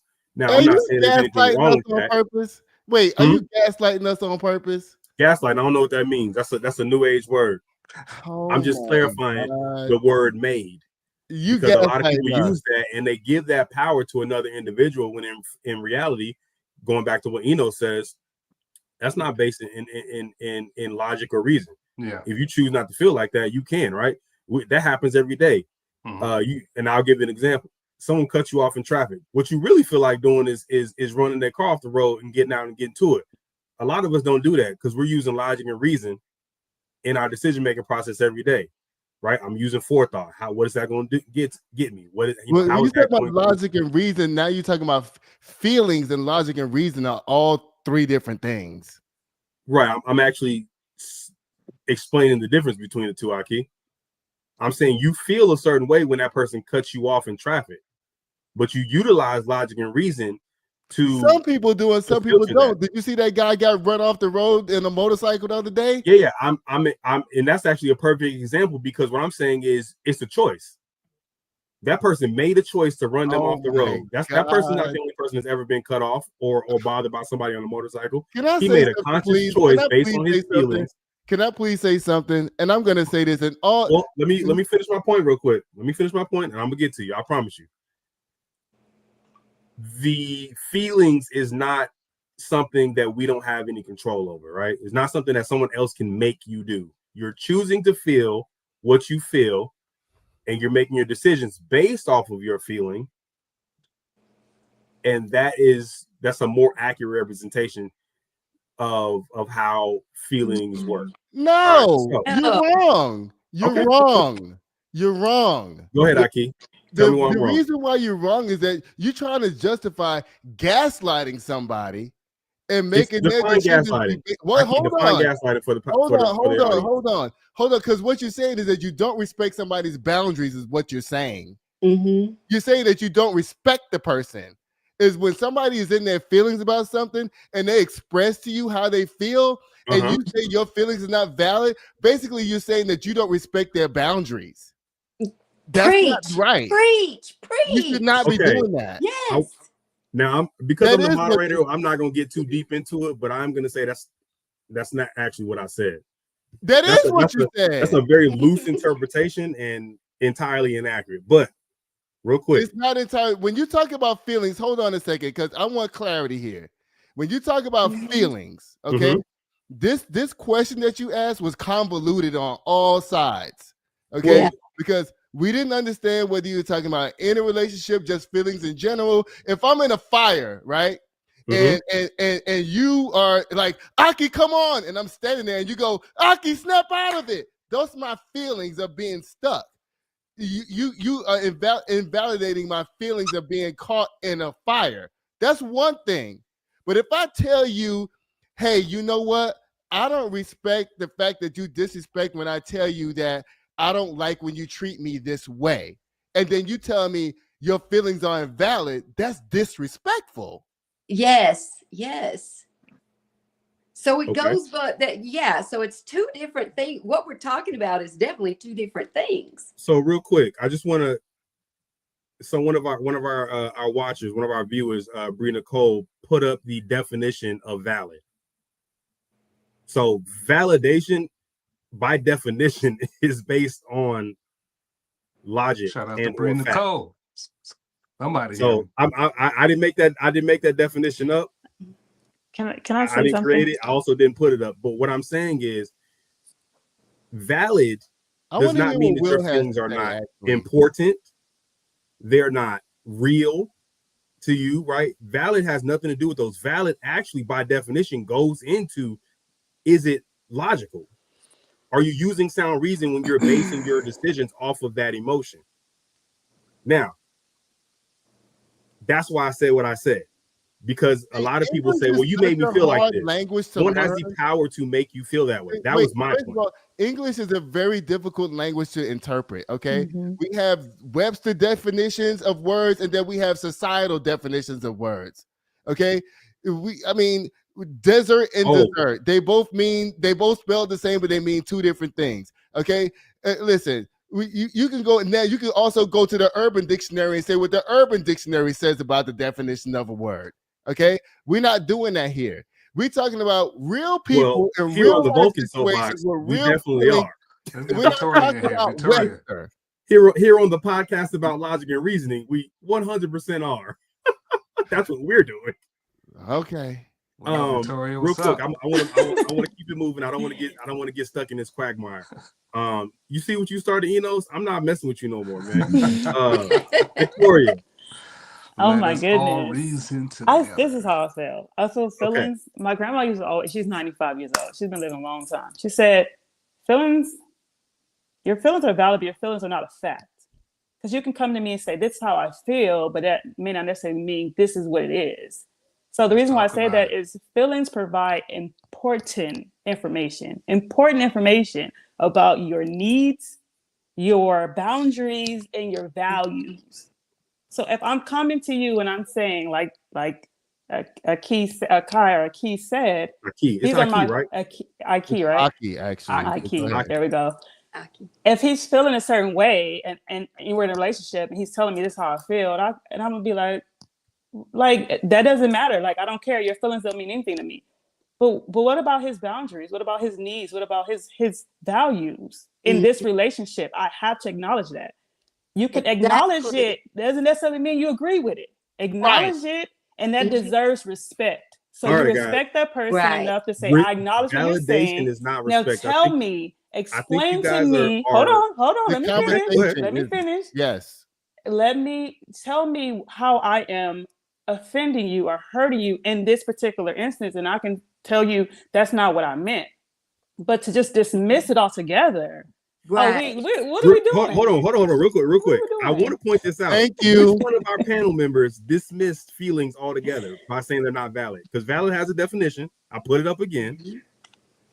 Neither Enos or myself said that the feelings don't matter. We said they're not valid.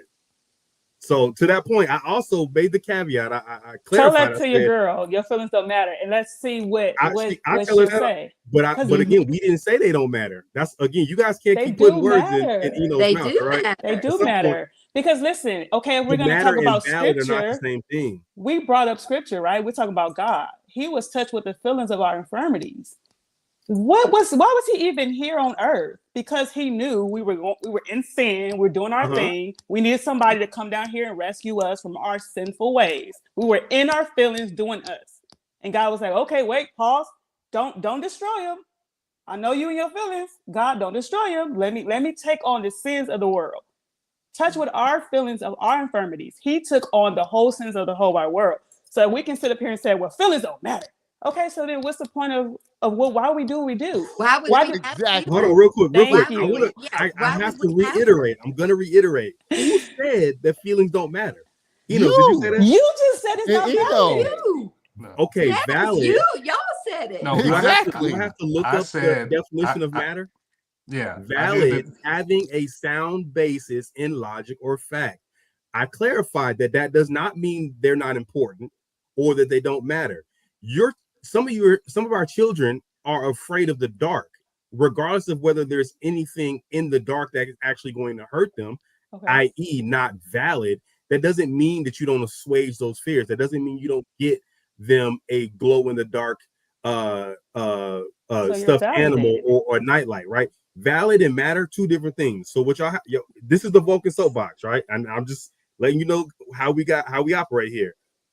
Things got definitions, and we utilize those definitions. Words mean things. Matter and valid are not synonymous. Right, but you validated their feelings by going to get the glow sticks. Exactly. No. If not, we don't need glow sticks, baby. Go in there. There is no monster in there. Go in there, go to sleep. I don't care. Like, go to bed. It's not valid. There's no monster. No. I could because the validation of it is there's nothing actually in there. But I'm assuaging that fear. I'm acknowledging that fear. Thank you. But acknowledging and validating are not the same. I'm trying to you can't just make up your own definitions for things. Nah, I mean, come on. By definition, what we're looking at, it says having a sound basis in logic or fact. So it's almost making a differentiation between the two. I think if your feelings have a sound basis in logic, then that also has some validity to it as well, according to the definition. It's sound basic in logic or fact. I think that's kind of the irony of this question, man, being that it is the Vulcan soapbox, right? Okay. I do want to pose another question for Victoria and Candy. My bad. Go ahead, Will. Oh no, I was saying, man, with it being the Vulcan soapbox, and when we used to watch Star Trek. That's pretty much what Spock being the Vulcan, yeah, no doubt. Spock was based in the logic, the facts, the mathematics, the coordinates. Spock was like, yo, this is what it is. But Captain Kirk, dealt more with like the emotional side, having a hunch, the feelings involved. Spock was straight logic, facts, math. Yo, if the shit don't calculate, it is what it is. But Kirk was that wasn't him. He used his heart as emotion and those feelings that he had, and it worked out, for the best of the crew. Both of them worked off each other real well. You know what I mean? Let me get some comments because I don't want to alienate the viewers. Lita Martins, she says, expressing your feelings is one thing, acting on it is entirely on you. has nothing to do with the other person. Help the Bear says, Victoria, we want to hear what you think. I think that was a little bit, that was when they thought I was making you wait, Victoria. You're popular on the show. We're gonna get to you more often. Victoria is beautiful and her thought process is amazing, says AJ Hicks. Mastermind, gaslighting is a form of psychological manipulation. Shout out. All right, Help the Bear said she cooking, get off the ropes, Freshly. You got me there. Help the Bear also says, tell me how y'all raise y'all's kids without telling me. And then he also says, can y'all agree on the definition?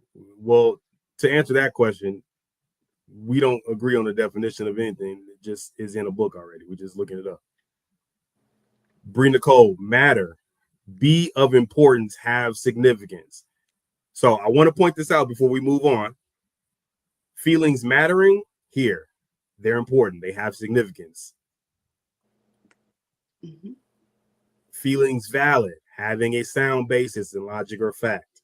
Two different definitions, two different words, not synonymous. So when Eno says they're not valid, and I'm gonna let him get to it real quick. He's not saying they don't matter. He's not saying that they're not important. Is that accurate representation? Enos? Yes, that I'm not saying. Well, say that one more time. Make sure. I was saying that just because the feelings are not valid does not mean that they're not important or that they don't matter. Yeah. Okay, exactly. So all of y'all basically said that Enos is a monster and he doesn't have any compassion and he don't know anything. So Enos, I'm gonna give you a chance to go ahead and defend yourself because they on your top right now. Yeah, and it's good to clarify. Shout out to Bree Nicole as far as the validity.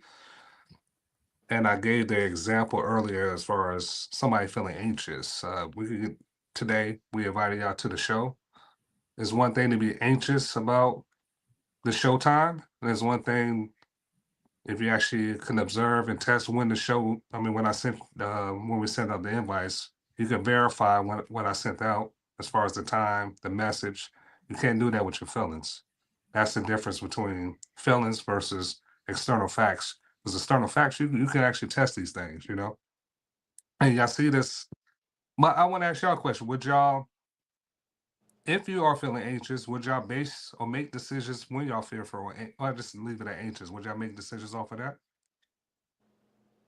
I'll go first. Some people do who have anxiety do. I don't have anxiety, so I never do that. But some people who have anxiety or some type of mental illness or any type of social anxiety will do that.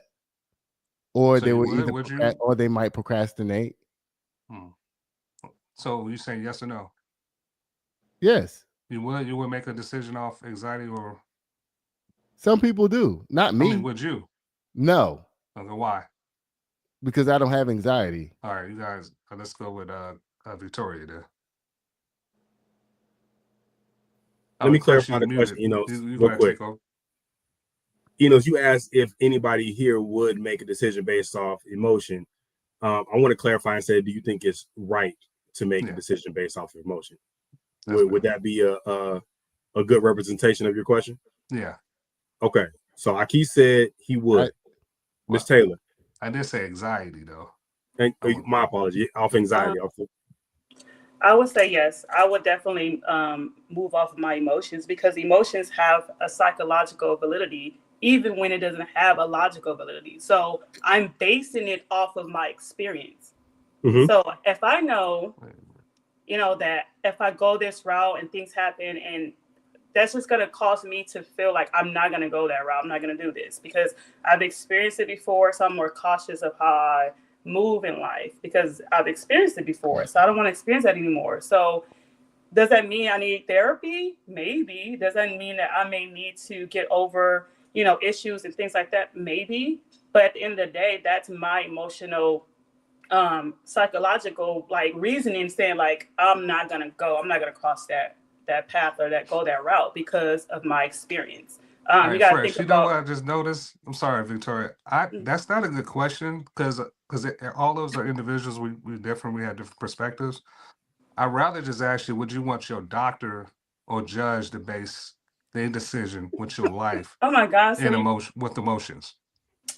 My doctor's gonna give me what he went to school for, but then he's gonna tell me, hey, Victoria, it's your choice. You get to do what you choose to do with it. Yeah, but I mean, if he's operating on you, would you prefer him to base it off what he's feeling or base it off external facts?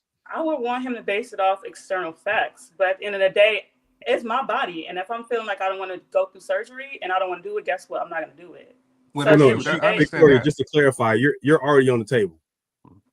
You're already on the table. You sprung a leak. Your doctor is already on the table, but I'm on the table. No, I did not agree to this. No, well, you've already agreed to the surgery. I signed the waivers that if I die, let me die.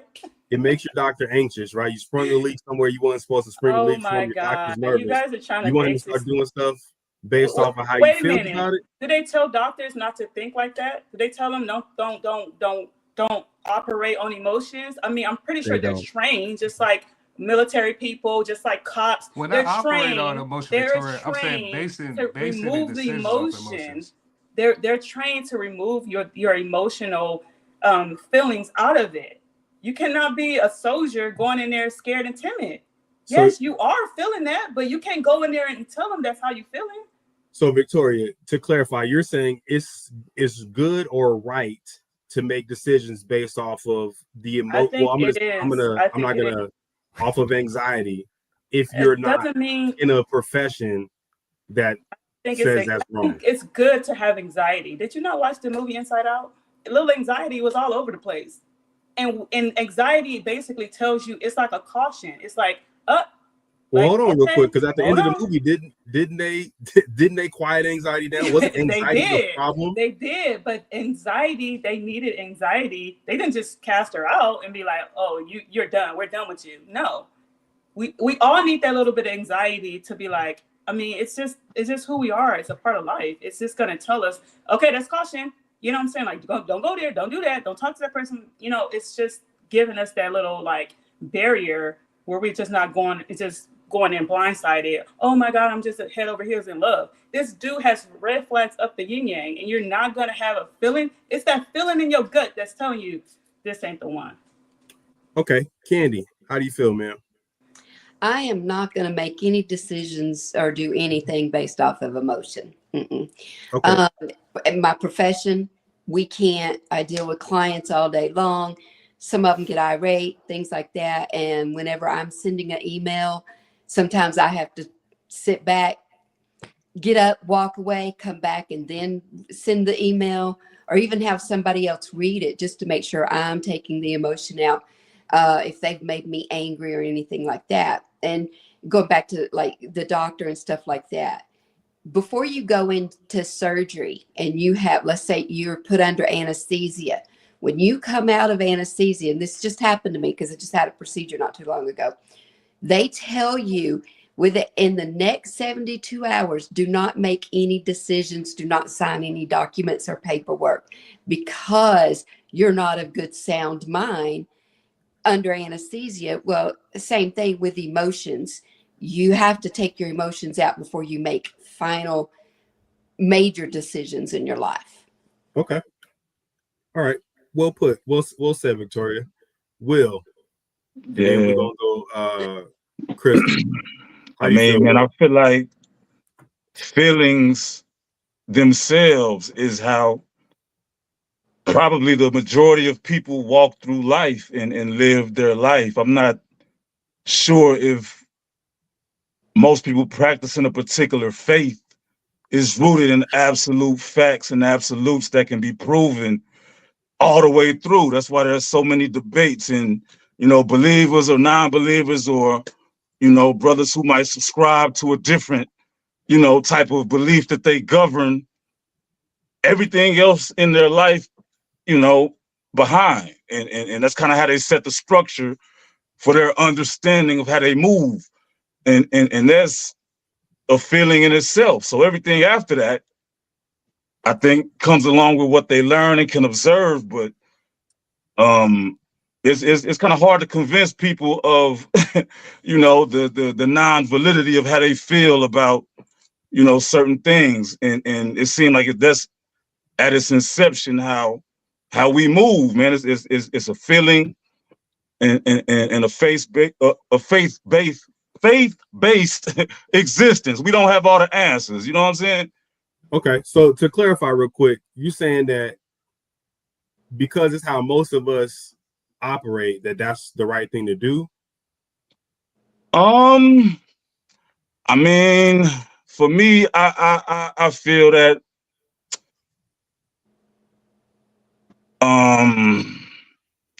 it matters to who it matters to. You know what I mean? And I wouldn't dismiss. I mean, I can't dismiss what somebody may believe if they're a good person. I don't have the answer, so I'm open to listen to everybody myself personally.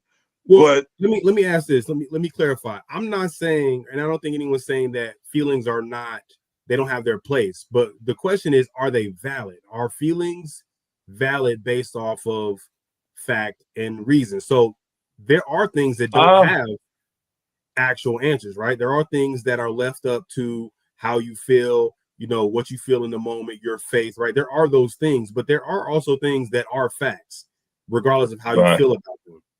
Do you think that based on that, like, structuring of it, that feelings are valid?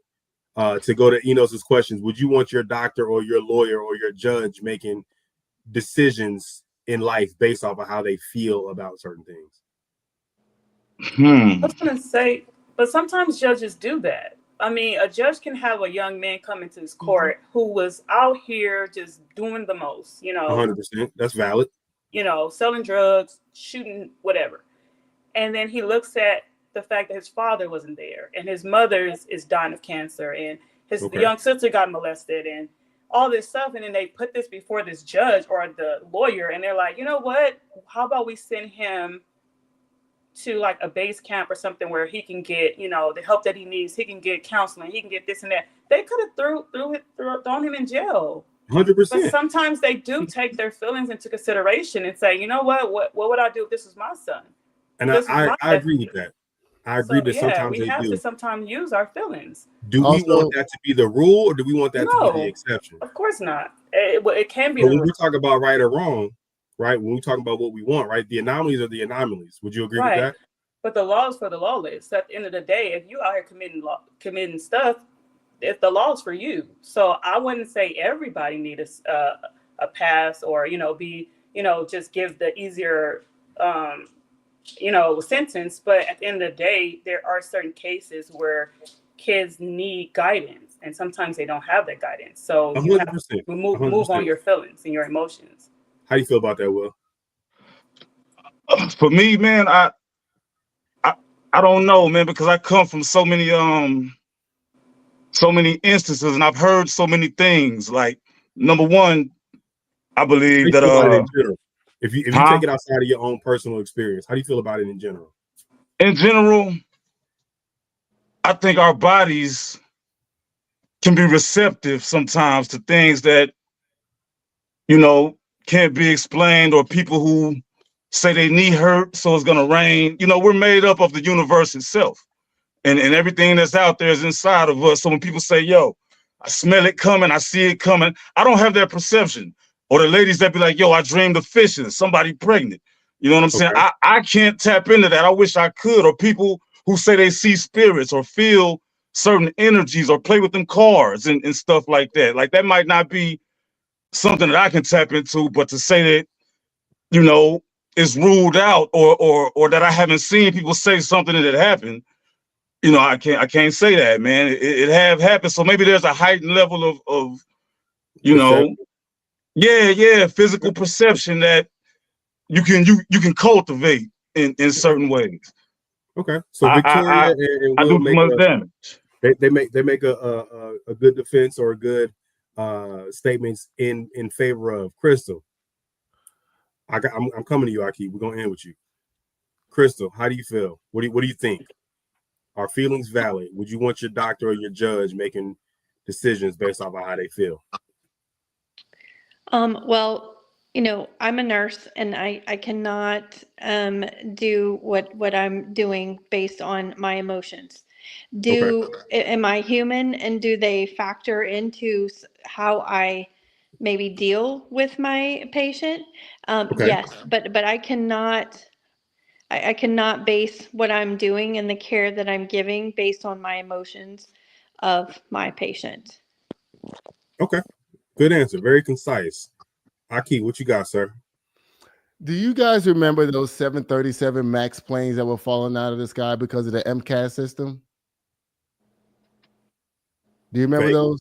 737 MAX, like 4 of them fell out of the sky because Boeing put a new system in that was supposed to help the planes not over, do this whenever they're going up in the air.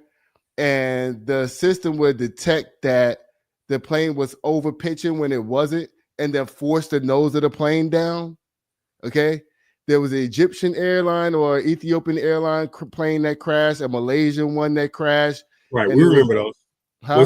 What's that you say that to say? I'm about to tell you right now. Okay. One of those co-pilots were heard saying, "Turn off that MCAS system." And the pilot, because he was following the protocol that was on the paper, was saying, "That's not it. That's not it." And he was fighting the plane and fighting the plane and fighting the plane, and they all died. Come to find out that if he would have listened to his co-pilot and turned off the MCAS system because it wasn't part of the protocol of what if this happens, what if this happens, those people could have been alive today. Because the reason why they found out about that MCAS system is because it was a United flight or an American flight, or Southwest, United, and American all had those 737 MAXs, and they were all fighting those planes in the air. And one of them decided, hey, turn off the MCAS system and save lives, and that's how they found out about it. So if they would have listened to the guy based on his emotions, those people would have been alive today. Okay, you saying he had a bad feeling about it, or he yes, he had a bad feeling. He was like, something that was actually happening wasn't supposed to be happening. Boeing had wrote these things. They first of all, they didn't even get him real training. They did a training on an iPad for this new system called MCAS. Okay. And they were following what if this happens, because they have all of these things. If this happens, do this. If this happens, do that. This, that. Turn off MCAS was never on that list. Enos, you got something? You got something about that? Yeah, that's an interesting story. But why Aki is talking, I'm thinking to another question I was wanting to pose to the guests. Like, if a doctor operates on you, does something terrible, makes a mistake, and he tells you, "I did this because I went this direction because I felt like I had to do this." I want to ask everybody, how do you hold the doctor accountable, and what do you do? He messed up on your body. The question of the matter is, says the reason I messed up because I felt my feelings told me to do this. This is what I was guess feeling. what though? What you failing to realize I just wonder, how do y'all I'm hold about them to tell you right now. Am I alive today because of that decision? That's what you're leaving out. See, because he might have did something based on his feelings that actually saved your life. What if he didn't say? What if he made things worse? How do you hold him accountable? Well, you don't know. We don't. That's a variable that we don't know. We don't know. I mean, it's a made up scenario. So, but what I'm saying is that we don't know. There's no way for us to know if he's in surgery. Well, I'm not saying we're not focused on it. It's hypothetically. What do you think? How do you, if that case scenario, hypothetically, this happens, make something worse, or if you're a family member, say if a family member, worst case scenario, how do you hold this doctor accountable? We live in a litigious society, unfortunately. And this is how certain doctors get out of practicing and doing what they're doing because of something like this happened where it actually saved your life. You might be in a compromised that's not the position. hypothetical. I'm not saying if he just saved. I'm saying he actually made something worse. He made it worse. How do you hold him accountable? Well, this is litigious society, so we just sue him and make him take his license away. Well, you hold him accountable. Here's the thing, though. You're the one that's accountable because you signed all those consent forms. You sure did. Saying you can operate on me, you can do this. Now, if you mess up, if the factual evidence comes back that he didn't follow protocol, then I'm going to file a lawsuit. Yeah. Victoria. But, yeah. How you feel about what Candy and Aki said?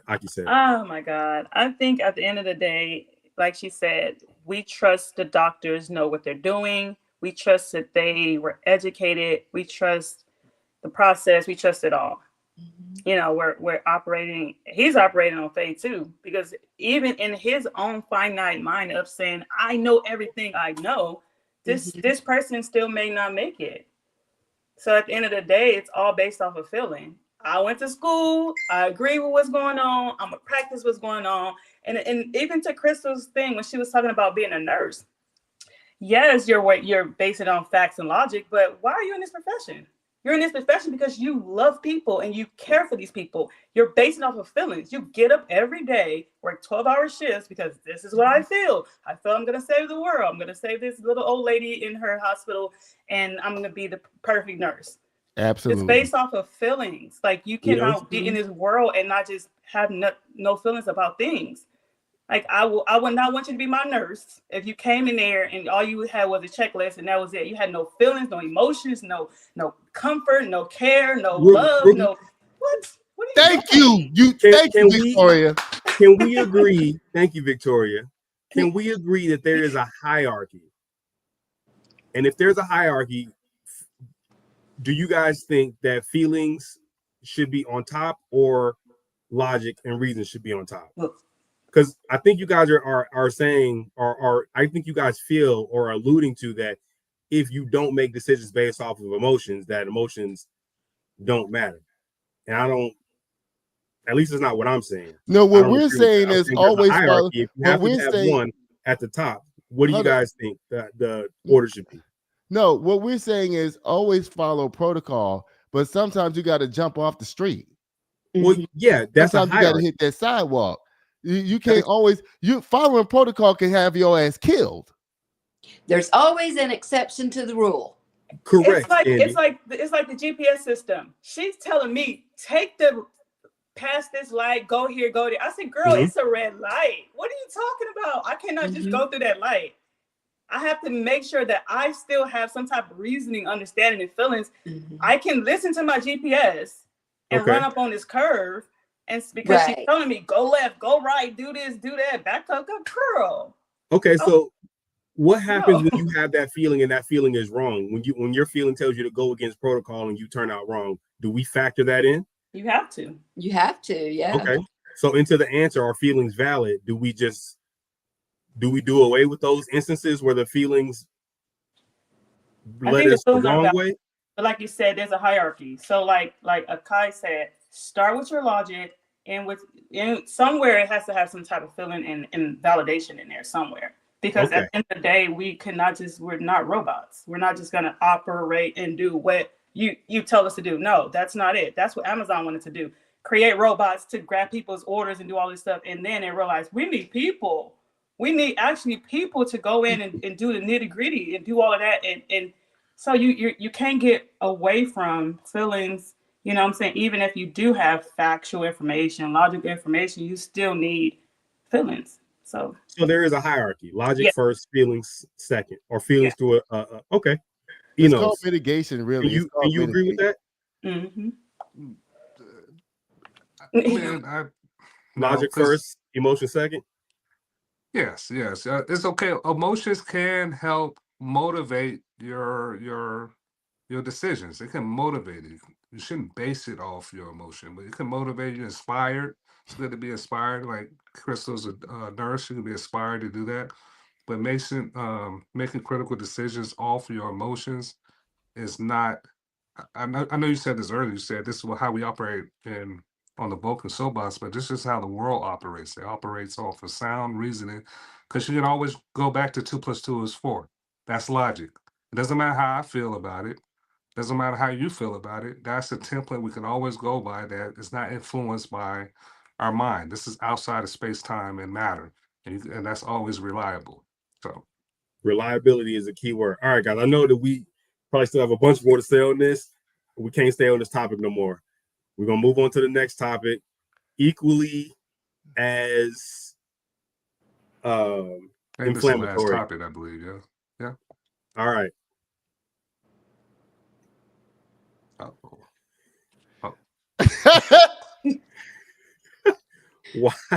Why do men prefer white women? A new why? study It doesn't say why. It says men prefer white women. Yeah, I think that's the clarifying topic, because it needs clarification. Okay, there we go. A new study shows that 90% of men prefer white women. What men?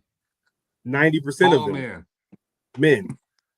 The white people are only 7% of the world population. Hold on, Aki. Let's finish the post. Go ahead. According to a recent study by Tinder, most men swipe right on white women more than any other group. All right. So the question is, why? Actually, let's go here. Do men prefer white women for physical or cultural reasons? Oh my God. We're gonna go first around the horn. We're gonna ask physical or cultural, and then we'll go back around and we'll get your whys, okay? I'm gonna repeat that. We're gonna go around first, physical or cultural. Then we're gonna come back around for your whys. Let's start with Miss Taylor. Oh my God. I told you I was equally as inflammatory. Y'all are well warned. I don't know what to tell you. Physical, and I definitely have something to say about that. Okay, we're gonna come back to that. Aki. No. Physical or cultural? Neither. Okay, we're gonna move on to Enos. We're not gonna sit there too long. Do most men, do 90% of men prefer white women for their physical attributes or their cultural attributes? Both, yes. I say yes, both. You think both? Yeah, physical and cultural. I need a cocktail. Crystal, how do you feel? Chris, I didn't start with you. I almost started with you. I was trying to stuff you in the middle there a little bit. Oh man. I'm gonna agree with Enos. Please, Dr. Umar, please. I'm gonna agree with Enos, and I'm gonna say both. Okay, Will, how do you feel? Shout out to Help the Bear. Physical or cultural? That's a real stat, though. This study is accurate on Tinder. Oh, you say if the study is accurate? Is that what you said? If the study is accurate? We're going off of the. Has anyone in here conducted a more extensive study? Okay, so for the time being, we're going off of this survey, a recent study on Tinder, one of the biggest platforms in the world. Yeah. So if it's physical or cultural, I have to say cultural. Okay. And if I gotta pick one. Miss Candy, how do you feel? Physical or cultural? I'm gonna say both. Okay. You're gonna say both. All right. Mm-hmm. Thank you for patiently waiting. Let's go with the why for Miss Taylor. The bigger question is why white women prefer black men? But that ain't the question we have right now. That's another show. Is it physical? Hold on, let me reiterate. Let me go back to it. Because at the end of the day, if you're gonna ask that question about why do they prefer white women, why do y'all prefer why don't you date white men? Why don't you marry white men? Why don't you have babies by white men? Isn't that black men are just exotic? I mean, I know they are, but Victoria, can we answer this question first? Okay. All right. Okay, let's answer this question first, and we'll go into the shred outs. Bring it back. You know what? To be honest, I think it's the whole physicality of a white woman. Maybe she just eats cleaner or takes care of her body or things like that. I wouldn't base it off of anything other than that. Because it's their frame and just the way that they carry themselves, I would say that may be the case, but they don't age really well. So you may get them young and they may look fabulous, but the older they get, you may want to reconsider. And that's when they start falling into, where's the black women? Black don't crack, black queen, black is beautiful, black is all of that.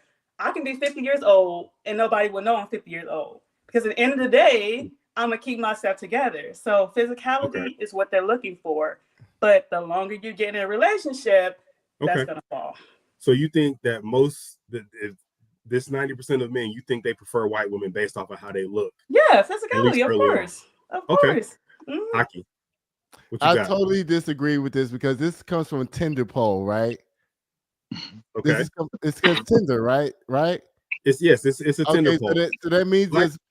So that means this poll comes from America. Okay, America is majority white, so it doesn't matter if it says 90% of men on there because black people is only 14% of the population. So it kind of skews in the right way. Okay, so 90% of white men want white women. Okay, fine. That's what it's saying. It's saying that 4% of black men want a white woman. That's what the poll is saying. That's what it's saying. It's Tinder, right? So they're polling Americans, right?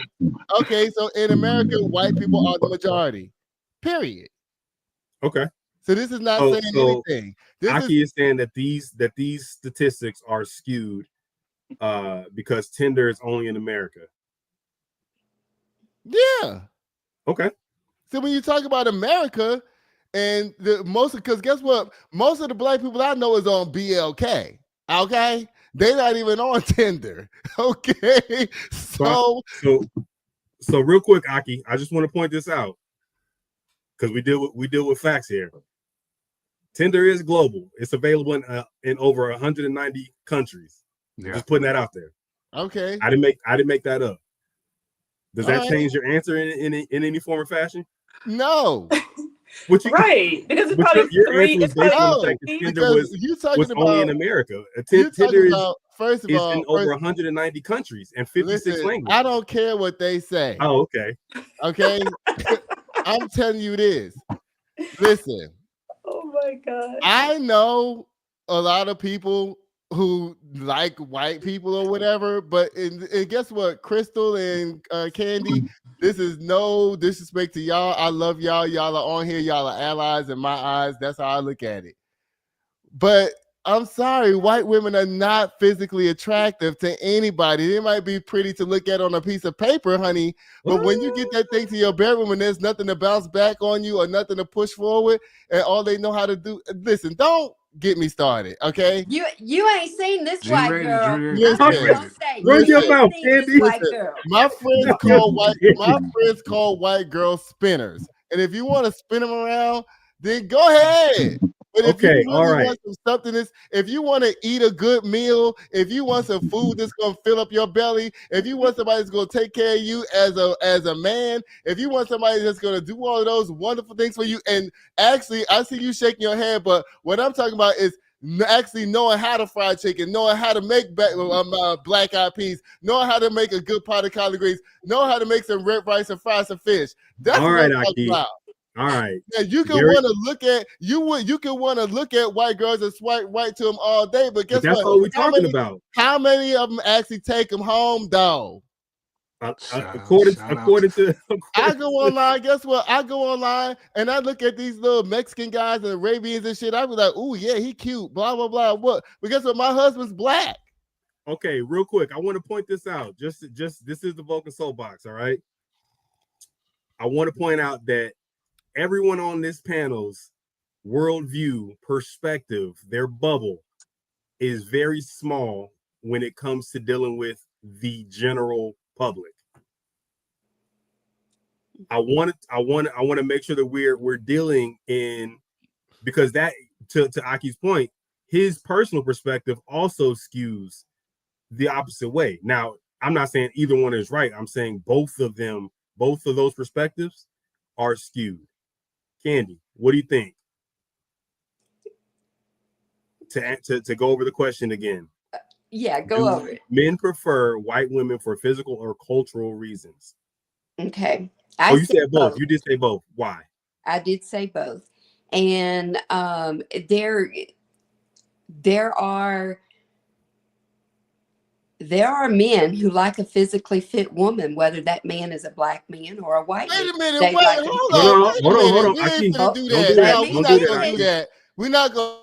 Let me finish. We're gonna let her finish. And then there's the brother who likes more cushion for the pushing. Okay.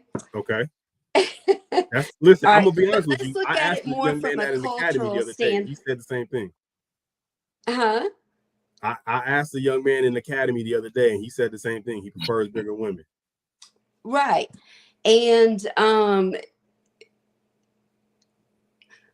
growing up, okay, I'm just going to say this. Growing up, I was not your typical white girl growing up. I didn't have white guys asking me out. And you want to know why? I didn't have big boobs. I had a big butt and big thighs. Okay. So white guys never asked me out. And I was fit. I played softball, athletic, that type of thing. But my first husband was white. He told me he likes me for my big butt. He was white. Okay. My second husband was black. Okay. What he said? For me, he likes you for your personality. Listen, I'm asking. You got to even it out. Yeah, well, and he did. It was the physique and that. But here's the thing. For me, when it comes to me, and we're talking about men and they're liking the women. When I talk cultural, and this is what I'm going to say that I'm seeing a lot online, is that a lot of oh my God, a lot of men are choosing white women because they're not loud. That's the only way I know to say that. And Victoria, please, no offense or anything like that. But that's what because I was seeing a TikTok that this black lady actually was talking about, where, why are white women taking the black man? Why is black man? And that was a lot of the comments and stuff. And the thing is, at the end of the day, it doesn't matter. It's all about that man's preference. Okay. So it's not a white or a black thing? You think so it's not a white or a black thing, it's just physical build thing. Exactly. Okay. I'm gonna go to Will. I appreciate you waiting patiently. I saw Miss Crystal over there hydrating, so I know she got a lot to say. We're gonna go Will first. Yeah, man. I said probably cultural, I guess. I don't really see how it could be so much physical when, like she just said, most of the brothers I know or other men that I've associated with, if it was a white woman, either it was gonna be you trying to come up on extracting some resources, or the ass fat or something like that. You trying to get it like that. So I mean, it's hard for me to say physical when worldwide it seems like a lot of people spending a lot of money to look like what naturally come for the black. Over physical? Huh? So you say cultural. Why do you think it's cultural over physical? Oh yeah, like I was saying, it's a lot of people spending money out here, man. You getting lip fillers, you getting ass shots and all that, and I think we know where that come from on a larger percentage of the women on scale that's traditionally known for that type of look. You know what I mean? Big lips and all that. So yeah, I mean, that's what they view as the more desirable themselves. I think they could see it. Let me clarify, because I don't want to get too far off, although you're making some valid points. Mm-hmm. It's asking, do men prefer white women for their physical or cultural reasons? You said cultural, meaning it's outside of how they look. Right. So exactly, regardless of how they look, right, whether they are enhanced or not, you saying it's cultural. Now, to clarify, it's how they carry themselves, where they come from, their background, so forth and so on, not necessarily how they're built. Right. You still think it's cultural, or you want to go back and go with physical? No. I still think it's cultural, because I'm omitting the physical part. Like that's not the problem, is what I'm saying. It's more of a cultural thing, as far as, even though it may sound offensive what she was saying, as far as, the loudness or whatever the case may be, that's just a product of the propaganda, and the promotion of who we are as a people. A lot of times people may get it confused, or they may have some of these shows that may promote a certain side of us. Man, it's not a monolith. when it comes to the, black people and black women. So these people might not even really know any real black women or been around them or raised by them to know what these women are really like. They just, okay, I'm gonna go with this because this is what I'm seeing on TV. Even though she finding a motherfucker, you know what I'm saying? She might not even want to rock with me. Oh, I'm sorry. I'm sorry, brother. My bad. I'm tripping. Man, go ahead. You passed it. My bad. But yeah, I think Will, what he's asking you is, do you want raisins in your potato salad? That's what he's saying. Nah, that ain't what I asked you. That ain't what I'm asking, Aki. Not at all, man. All right, before we go on to Crystal, even though I do not want raisins in my potato salad, just to know. Bree Nicole says, if this is based on Tinder poll, it kind of has to be physical since it's about them swiping. That means they haven't even spoken to the woman yet. While that's a good point, I want to point out that there are, to what Will said, based on the internet, based on what we know about each different culture, there are cultural biases already built into place for men who are swiping on Tinder. So they are taking that stuff into account, I believe. Crystal, we're gonna go with you, and then we're gonna end with Enos. I'm sorry, I've been dying with the comments and everything like that. Help the Bear is going crazy in the comments. He's our resident cut up. We always appreciate him. Okay, I don't know who that is, but he's really got me laughing, and I appreciate him. Anyway, I'm gonna say both. Back to my answer that I gave in the beginning. The physicality, definitely. From what I have seen, and also I have talked to people. I have also asked Black men why, because the way that I am, a lot of Black men are attracted to me because of the way that I look. And so I ask them, I'm like, what, like, why? And so back to what Candy said with the big butt and whatever. I've always had that since I was a teenager. And then the cultural is because I've asked as well. And basically, they feel like white women, because I don't know how to explain it. We don't have enough time for me to explain it. But basically, they feel like we bring them calmness, nurturing. Peace. Not that Black women are not. I'm not saying that. I'm saying what I have asked some men what they say, and this is what they say.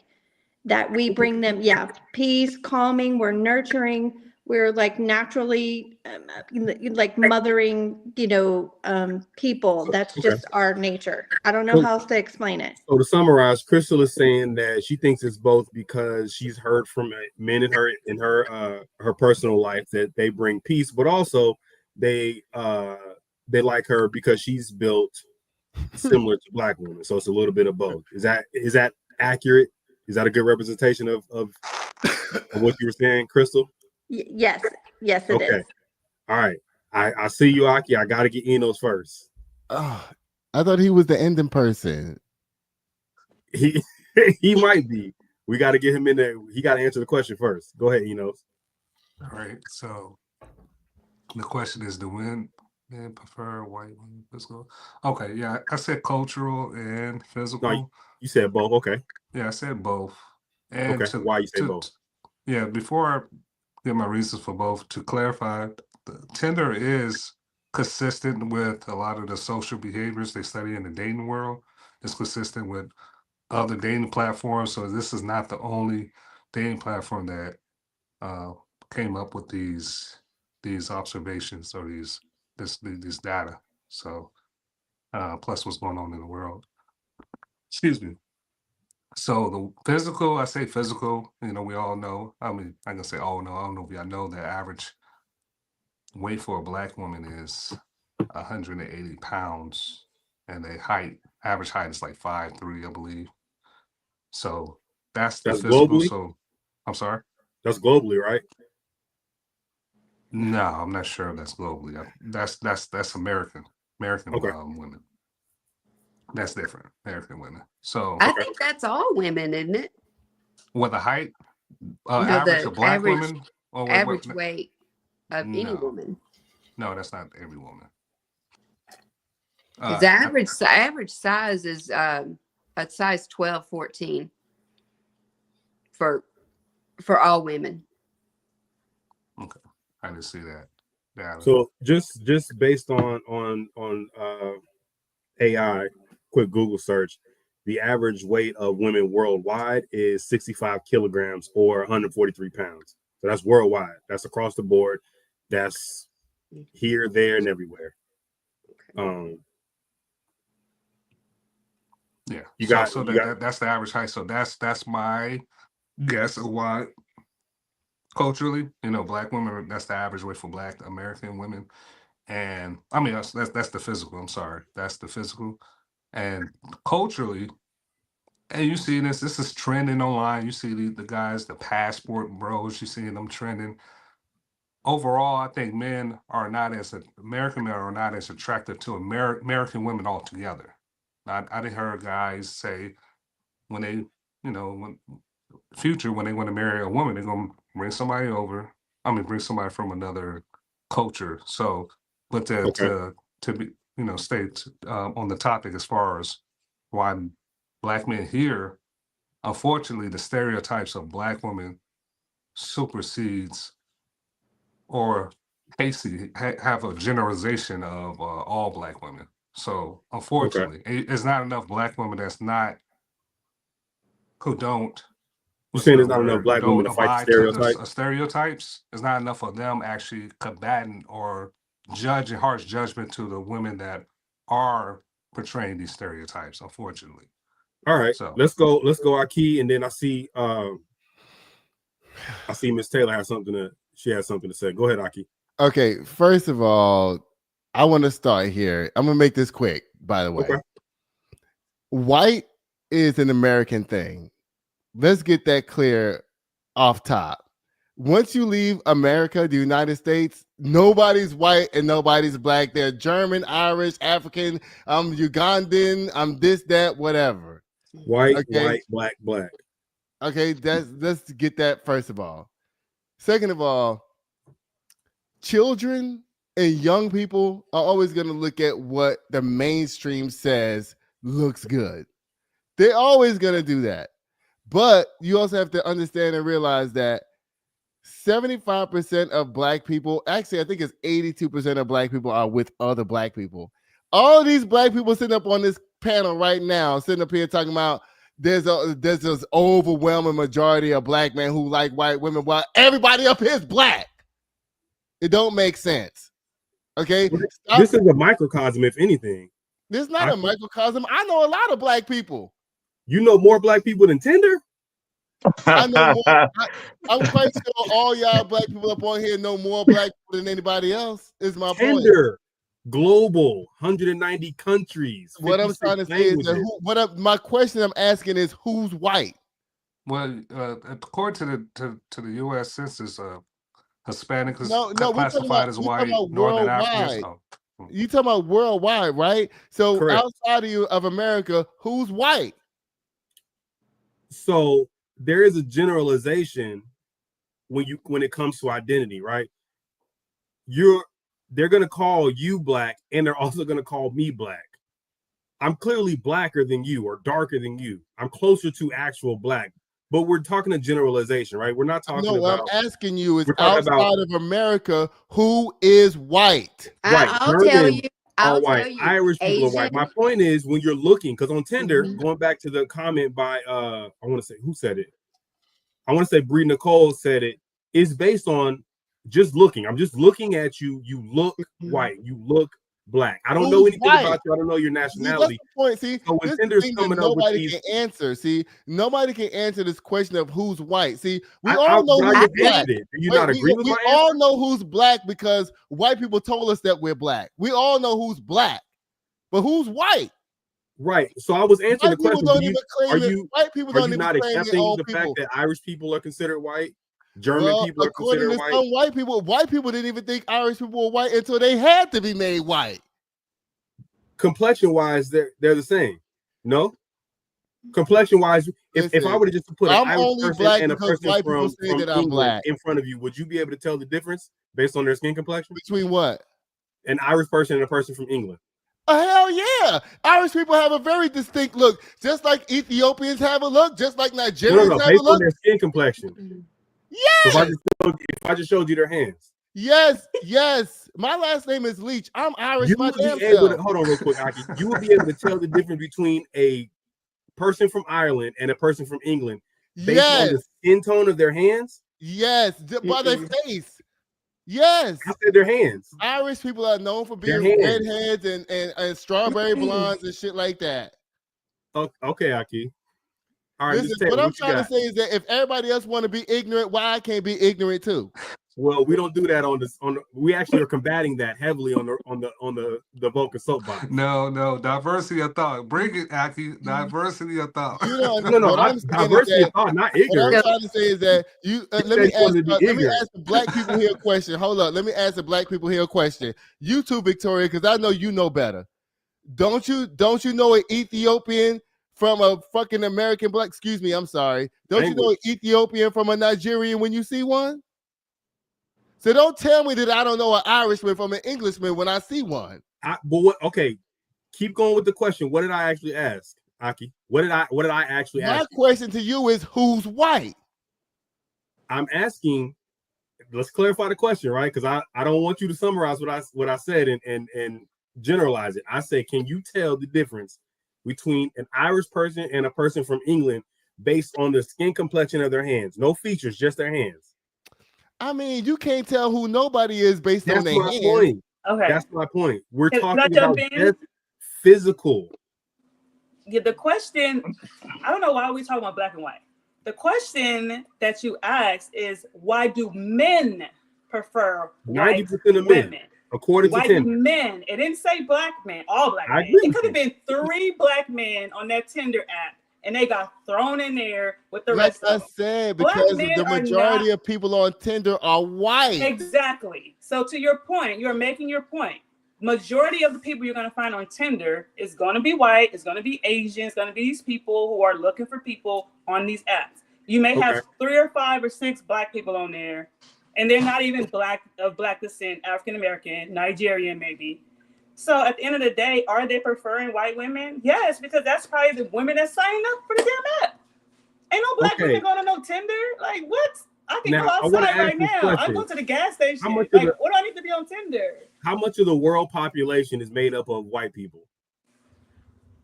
I don't know anymore. I think Hispanics are taking over because they're having more kids. So I can't even tell you like what the population is right now. Oh, okay, Key, we can't hear you. Your mic is off. Me a question, and you asking me a question and muting my mic. That don't make sense. Well, no, I asked the question and then you answered, and then Victoria was talking, and then you overtalked her. So I'm gonna make sure everybody gets their share. They speak. I've come to you several times, so I don't want to get too loose in here. I want to make sure everybody gets to say what they're gonna say without interruption.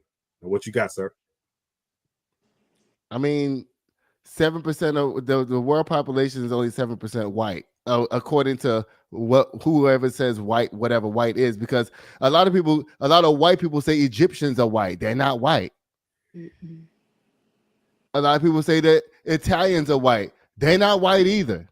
Got you. A lot of people say that Israeli people are white. They white, but guess what? Pakistanis are not white. So who's white? That's why I keep asking who's white.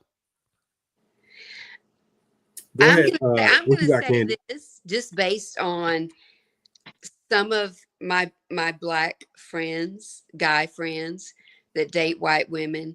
They date Asians. They date Mexicans.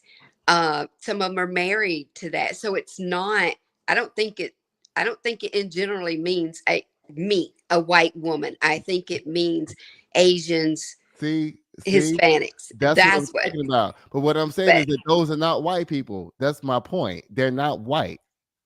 Right. But I think Hispanics are not white either. They think they are, but they're not. It's either white or black in this. There's no George gray Santos area. showing that he's not white the other day, but when they sent him to prison, he think he white, but he's not.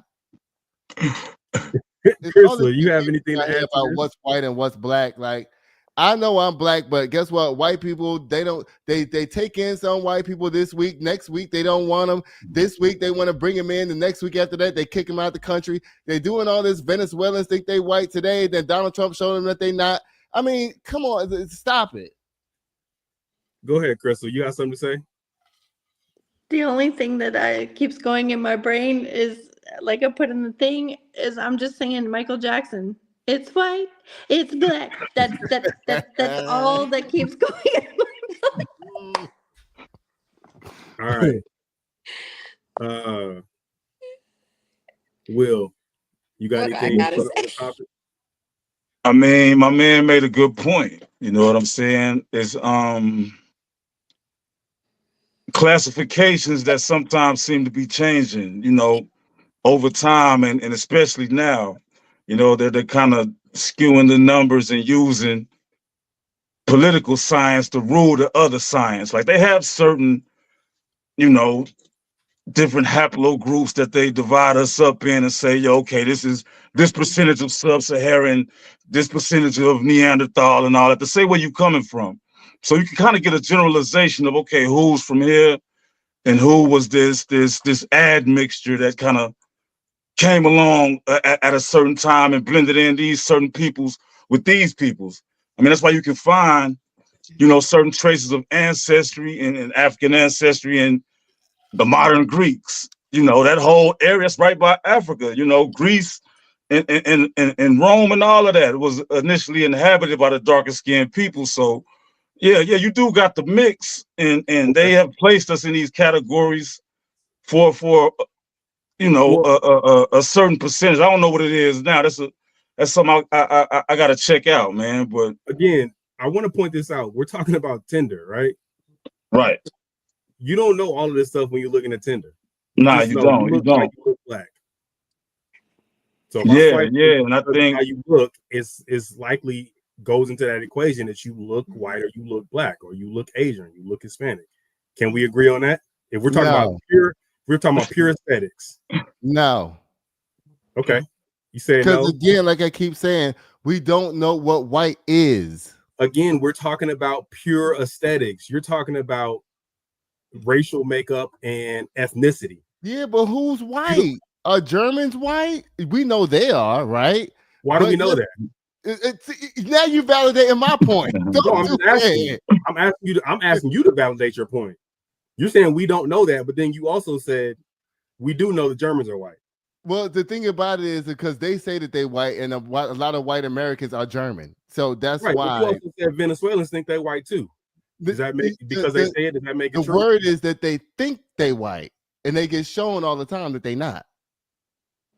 Right. So again, to the question, because I'm not validating your point. You're saying we don't know what's white, but some of white we do know.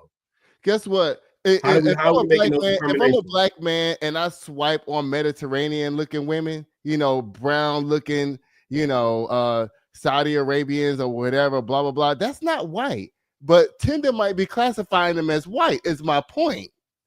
So that's why I keep asking the question, what's white? Who's white? Well, why don't we just do a poll of I know that for a fact, okay, so you're gay, so we won't count you, but the other 3 black men, do you date white women, Asian women, black women, or does it matter? I can date outside my race too, just because I'm gay. That don't mean that I don't like. That's true, Candy. That's true. All right. So aesthetically, you know what? Let's do this. We'll look like he got a lot to say.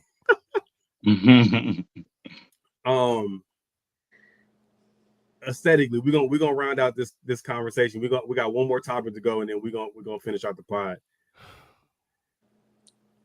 Aesthetically, if you're dark complected, is there a significant difference aesthetically between white and black? What? Without knowing anything about their ethnicity or their ancestry, can you look at someone for the most part and say that person is white or that person is black? Did you see Sinners? For the most part. Are we not calling that an anomaly? That you don't think that's an anomaly? You think that's the rule and not the exception? Black people always know who's black, period. Even if they white, we know who's black. Well, that's not true. It is true. We bring people into our fold because guess what? When I was growing up, I had friends that were white that I didn't even know they was white when I was growing up because they was around black people all the time. I never knew that they was white. I found out when I was grown that they was white. I'm like, dang, you white? I didn't know that. It ain't no kids on Tinder. Oh, I thought you moved on to another subject. Well, this is all based off of the Tinder study. Oh, okay. 90% of men prefer white women. What? I'm cocktails now, so I'm just gonna mute my mic and y'all talk. All right. Does anyone have any closing statements, a minute or less, on this topic before we move on? All right. We have good. I like that. We've exhausted this situation. The new Pope, they saying that he has Creole roots and that his family's Haitian. Okay, but when you look at him, he looks like Beyonce mama. You wouldn't know that. He looks very white. He looked like Beyonce mama. So if somebody was looking for a white man, they would swipe right on him on Tinder. All right. This race stuff is just too stupid to even talk about. Next topic. What are the pros and cons of these men dating 20-year-olds? Oh Lord. I'm assuming these older men dating 20-year-olds. So this is based off of the recent controversy that sprung up from Shannon Sharp's court case and the accusations, and he's dealing with a young lady. I believe she's 20 or 21 at the time. She was 19 at the time. At the time of the accusations? When they met. Right, but I'm talking about at the time of the accusations. When the accusations came out, which was this year, as of now, she's 21 or 22. So what are the pros and cons of these older men dating 20-year-olds or younger women? Older men dating younger women. To me, there's no pros to it. Zero. You say zero pros? No pros. Okay, let's go with Miss Taylor. I'm gonna just say pro and con. Girls getting paid is a con. Okay. Is a pro. Girls getting paid is a con. Either way, they don't get paid. So either way, we getting paid. You're gonna either give me the money now, or I'm gonna take the money. So, so it's a pro and a con. Or are you saying they get paid regardless? Pro. I don't agree with it. I mean, I'm just saying that's the pro. Like, if you're gonna get with an older guy or a girl that's in her 20s, she's gonna get paid. That's the only reason why y'all in a relationship. What else is there? What can you teach her? What can you? And then the con is you're gonna get duped out of your money. So date at your own risk. So okay. So we got there's pros and cons. Aki said there's no pros, all cons. Enos, what are some pros? Actually, hold tight. I see you. Let's go to Crystal first. Crystal, what are the pros? We'll start with the pros, and then let's go cons. What are some pros to dating older men, 40 and 50-year-old men dating younger women, 20 and under? Okay, a pro would be that they can procreate for them. Okay. Also, that this is a pro and a con. I'm so tired. That basically they can just tell them what to do and they're going to do it because they don't have any world experience and they don't know anything. And so they tell them what to do and they're just going to do it. So that's a pro and a con. Okay. And so, another con is basically like she said, Victoria, that at some point they're going to take your money either up front or later on. Maybe not in every occasion, but primarily that's maybe what they're looking for. Okay. So pros are their bodies are more apt to be able to procreate the younger they are. That's the scientific part about it. And you also said a pro and a con is that younger women are susceptible. They're easier to dictate to. Is that accurate? Or manipulate, yeah. Manipulate. Okay. Mm-hmm. And then a con is that they're gonna get your money up front or they're gonna get it on the back end. Either way, you coming off of some of that money on. All right, Will. Pros or cons of dating of older men, 40 and 50-year-olds dating younger women. I mean, she said it. You know, I think if it is any pros and cons, those would be it. You know, I guess if he wanted to have a kid or something. Okay. I don't know why he want to change diapers at 40 and 50 though. You know what I'm saying? That's over with. Legacy, but, man. Huh? Legacy. Yeah, man. I already did that. So, but yeah, I guess to procreate, have somebody there. I guess we get in his old age, take care of him. You know, be there. But you're gonna come off some of that bread at some point. Yeah, they gonna get that money in because they gonna most times, right? You 40 and 50, hey, man. year-old, she's standing here or something. Candy, pros and cons. It's both pros and cons. Pros like Crystal was saying, procreate. The other one would be she could help keep him younger. You know, he may feel like he's younger and maybe even gets, more physically fit, that type of thing. But then it's all about the money. They're gonna take it either way. Okay. So, yeah. Enos, what are some pros of older men dating younger women? And then let's go with some cons. Pros. So pros of older men dating younger women. I'm sorry, had some background noise. Yeah. What are some pros of 40, 50-year-old men dating 20-ish-year-old women? Okay, so one of them, I think I heard somebody say this already, as far as procreation. Mm-hmm. That's one. A couple people made that point. What's another? You have to come back to me on that one. You the last one, big dog. Well, everybody already went. Yeah, I'm having a brain fry. I don't have a reason right now. All right, we got a brain fry to finish it out. All right.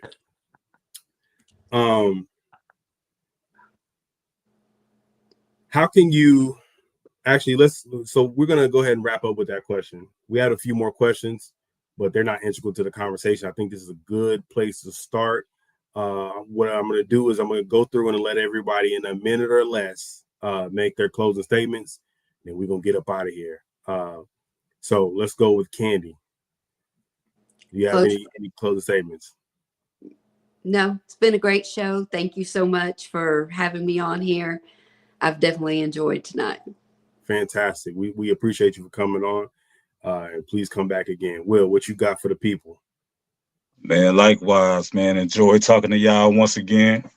You know, it was insightful, man. I always learn something here, So, yeah, man, appreciate y'all having me there. Everybody have a good night. Good. We're glad that we could facilitate some learning here on the Vulcan Soapbox. Miss Crystal D, closing statements for the audience. Yes, thank you guys for inviting me to come and accepting me after working my 12-hour shift. I have learned some stuff, and I've had some critical thinking moments and many laughing moments thanks to Help the Bear and Aki. I have had some laughs tonight, and thank y'all for asking me to come. Awesome. We thank you for coming out. We definitely appreciate it. Aki, what you got, man? Talk to the people. Look, even though y'all were trying to block my mic, even though it was already blocked when you blocked it. But anyway, listen, y'all, thank y'all so much for watching this show, the Vulcan Podcast. It's a great show. I had a great time. I think the conversation is provocative, but I think that we need to do more definitions on words before we start bringing them out. Like, who is white? Who is black? I'm only black because white people say I'm white, but who's white? things like that need to be clarified before we start having conversations. And we should do a whole show with that. We should do a whole show. We do, because guess what? And guess what? I have a show on YouTube and on TikTok. It's called Good and Crazy News. Don't forget to go to TikTok and YouTube and watch my show. Thank you, Enos, for inviting me to come here. I really appreciate it, brother. And Victoria, guess what? And Candy and Crystal, y'all some great women. I love having y'all today. Snipes, whatever your name. Look, bye. Goodbye, Victoria. She's next. We definitely appreciate you coming on. Where they can follow you, Aki. Let them know your YouTube channel. Yeah, and everything. My YouTube is Good and Crazy News. I'm on Spotify, Good and Crazy News. I'm also on Fanbase, Good and Crazy News. And I'm on TikTok, Good and Crazy News. There's a lot of fun opinions on there. I basically talk about Black history, current news that's going on. And I also talk about current history, Black news, and current topics. So, it's just a fun show. I'm the guy that I'm not the sharpest knife in the drawer, but I'm here to give the news to people who say that they don't watch the news. I'm here to inform those people. So y'all go check him out. Go check out Aki on Good and Crazy News. Thank you. On all platforms. I think you'll have a good time. It's fun. All right, Miss Taylor, Victoria Taylor, the one and only. The one and only. I wanted to wrap up everything we talked about tonight. So date who you want to date. Love who you want to love. Don't let social media tell you how you're supposed to do your life, because your feelings are valid. All right. So yes, you can find me on Instagram, YouTube, Facebook. Lady B Taught Me. I'm also a podcaster, and I'm an author. I love people. I'm a massage therapist. I do it all. So just let me know, and yes, I will love your follow. Thank you. All right, Renaissance Woman. Go follow Miss Taylor on all her platforms. Yes, go find me, girl. All right, young man. It's on you, Enos. All right. Just want to thank my guy Andre. He left earlier. I want to thank Candy for coming back. Thank you, Will. It's always a pleasure when you come on. Thanks, Crystal, for coming back on. It's always a pleasure.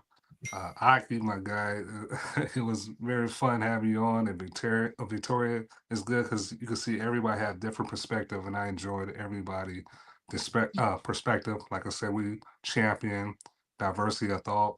We like to get into these dialogues and really get a deep understanding of what we're observing. And I just want to appreciate all y'all coming out, man. Thank you.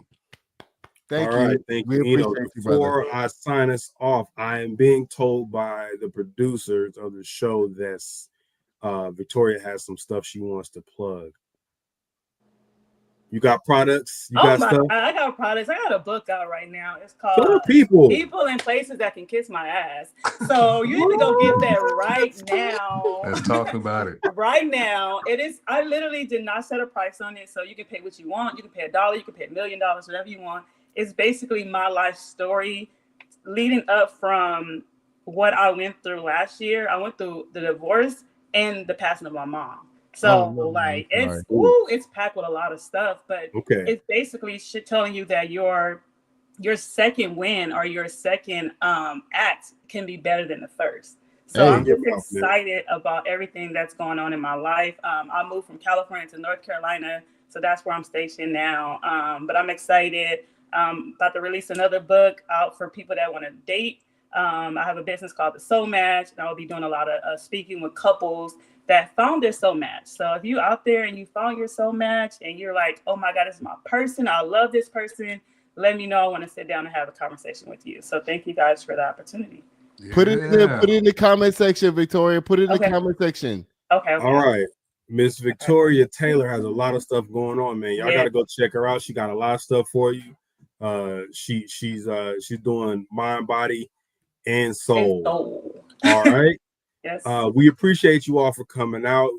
Definitely special thanks to Victoria, Aki, Crystal, Will, Candy, as well as my man Coach Dre.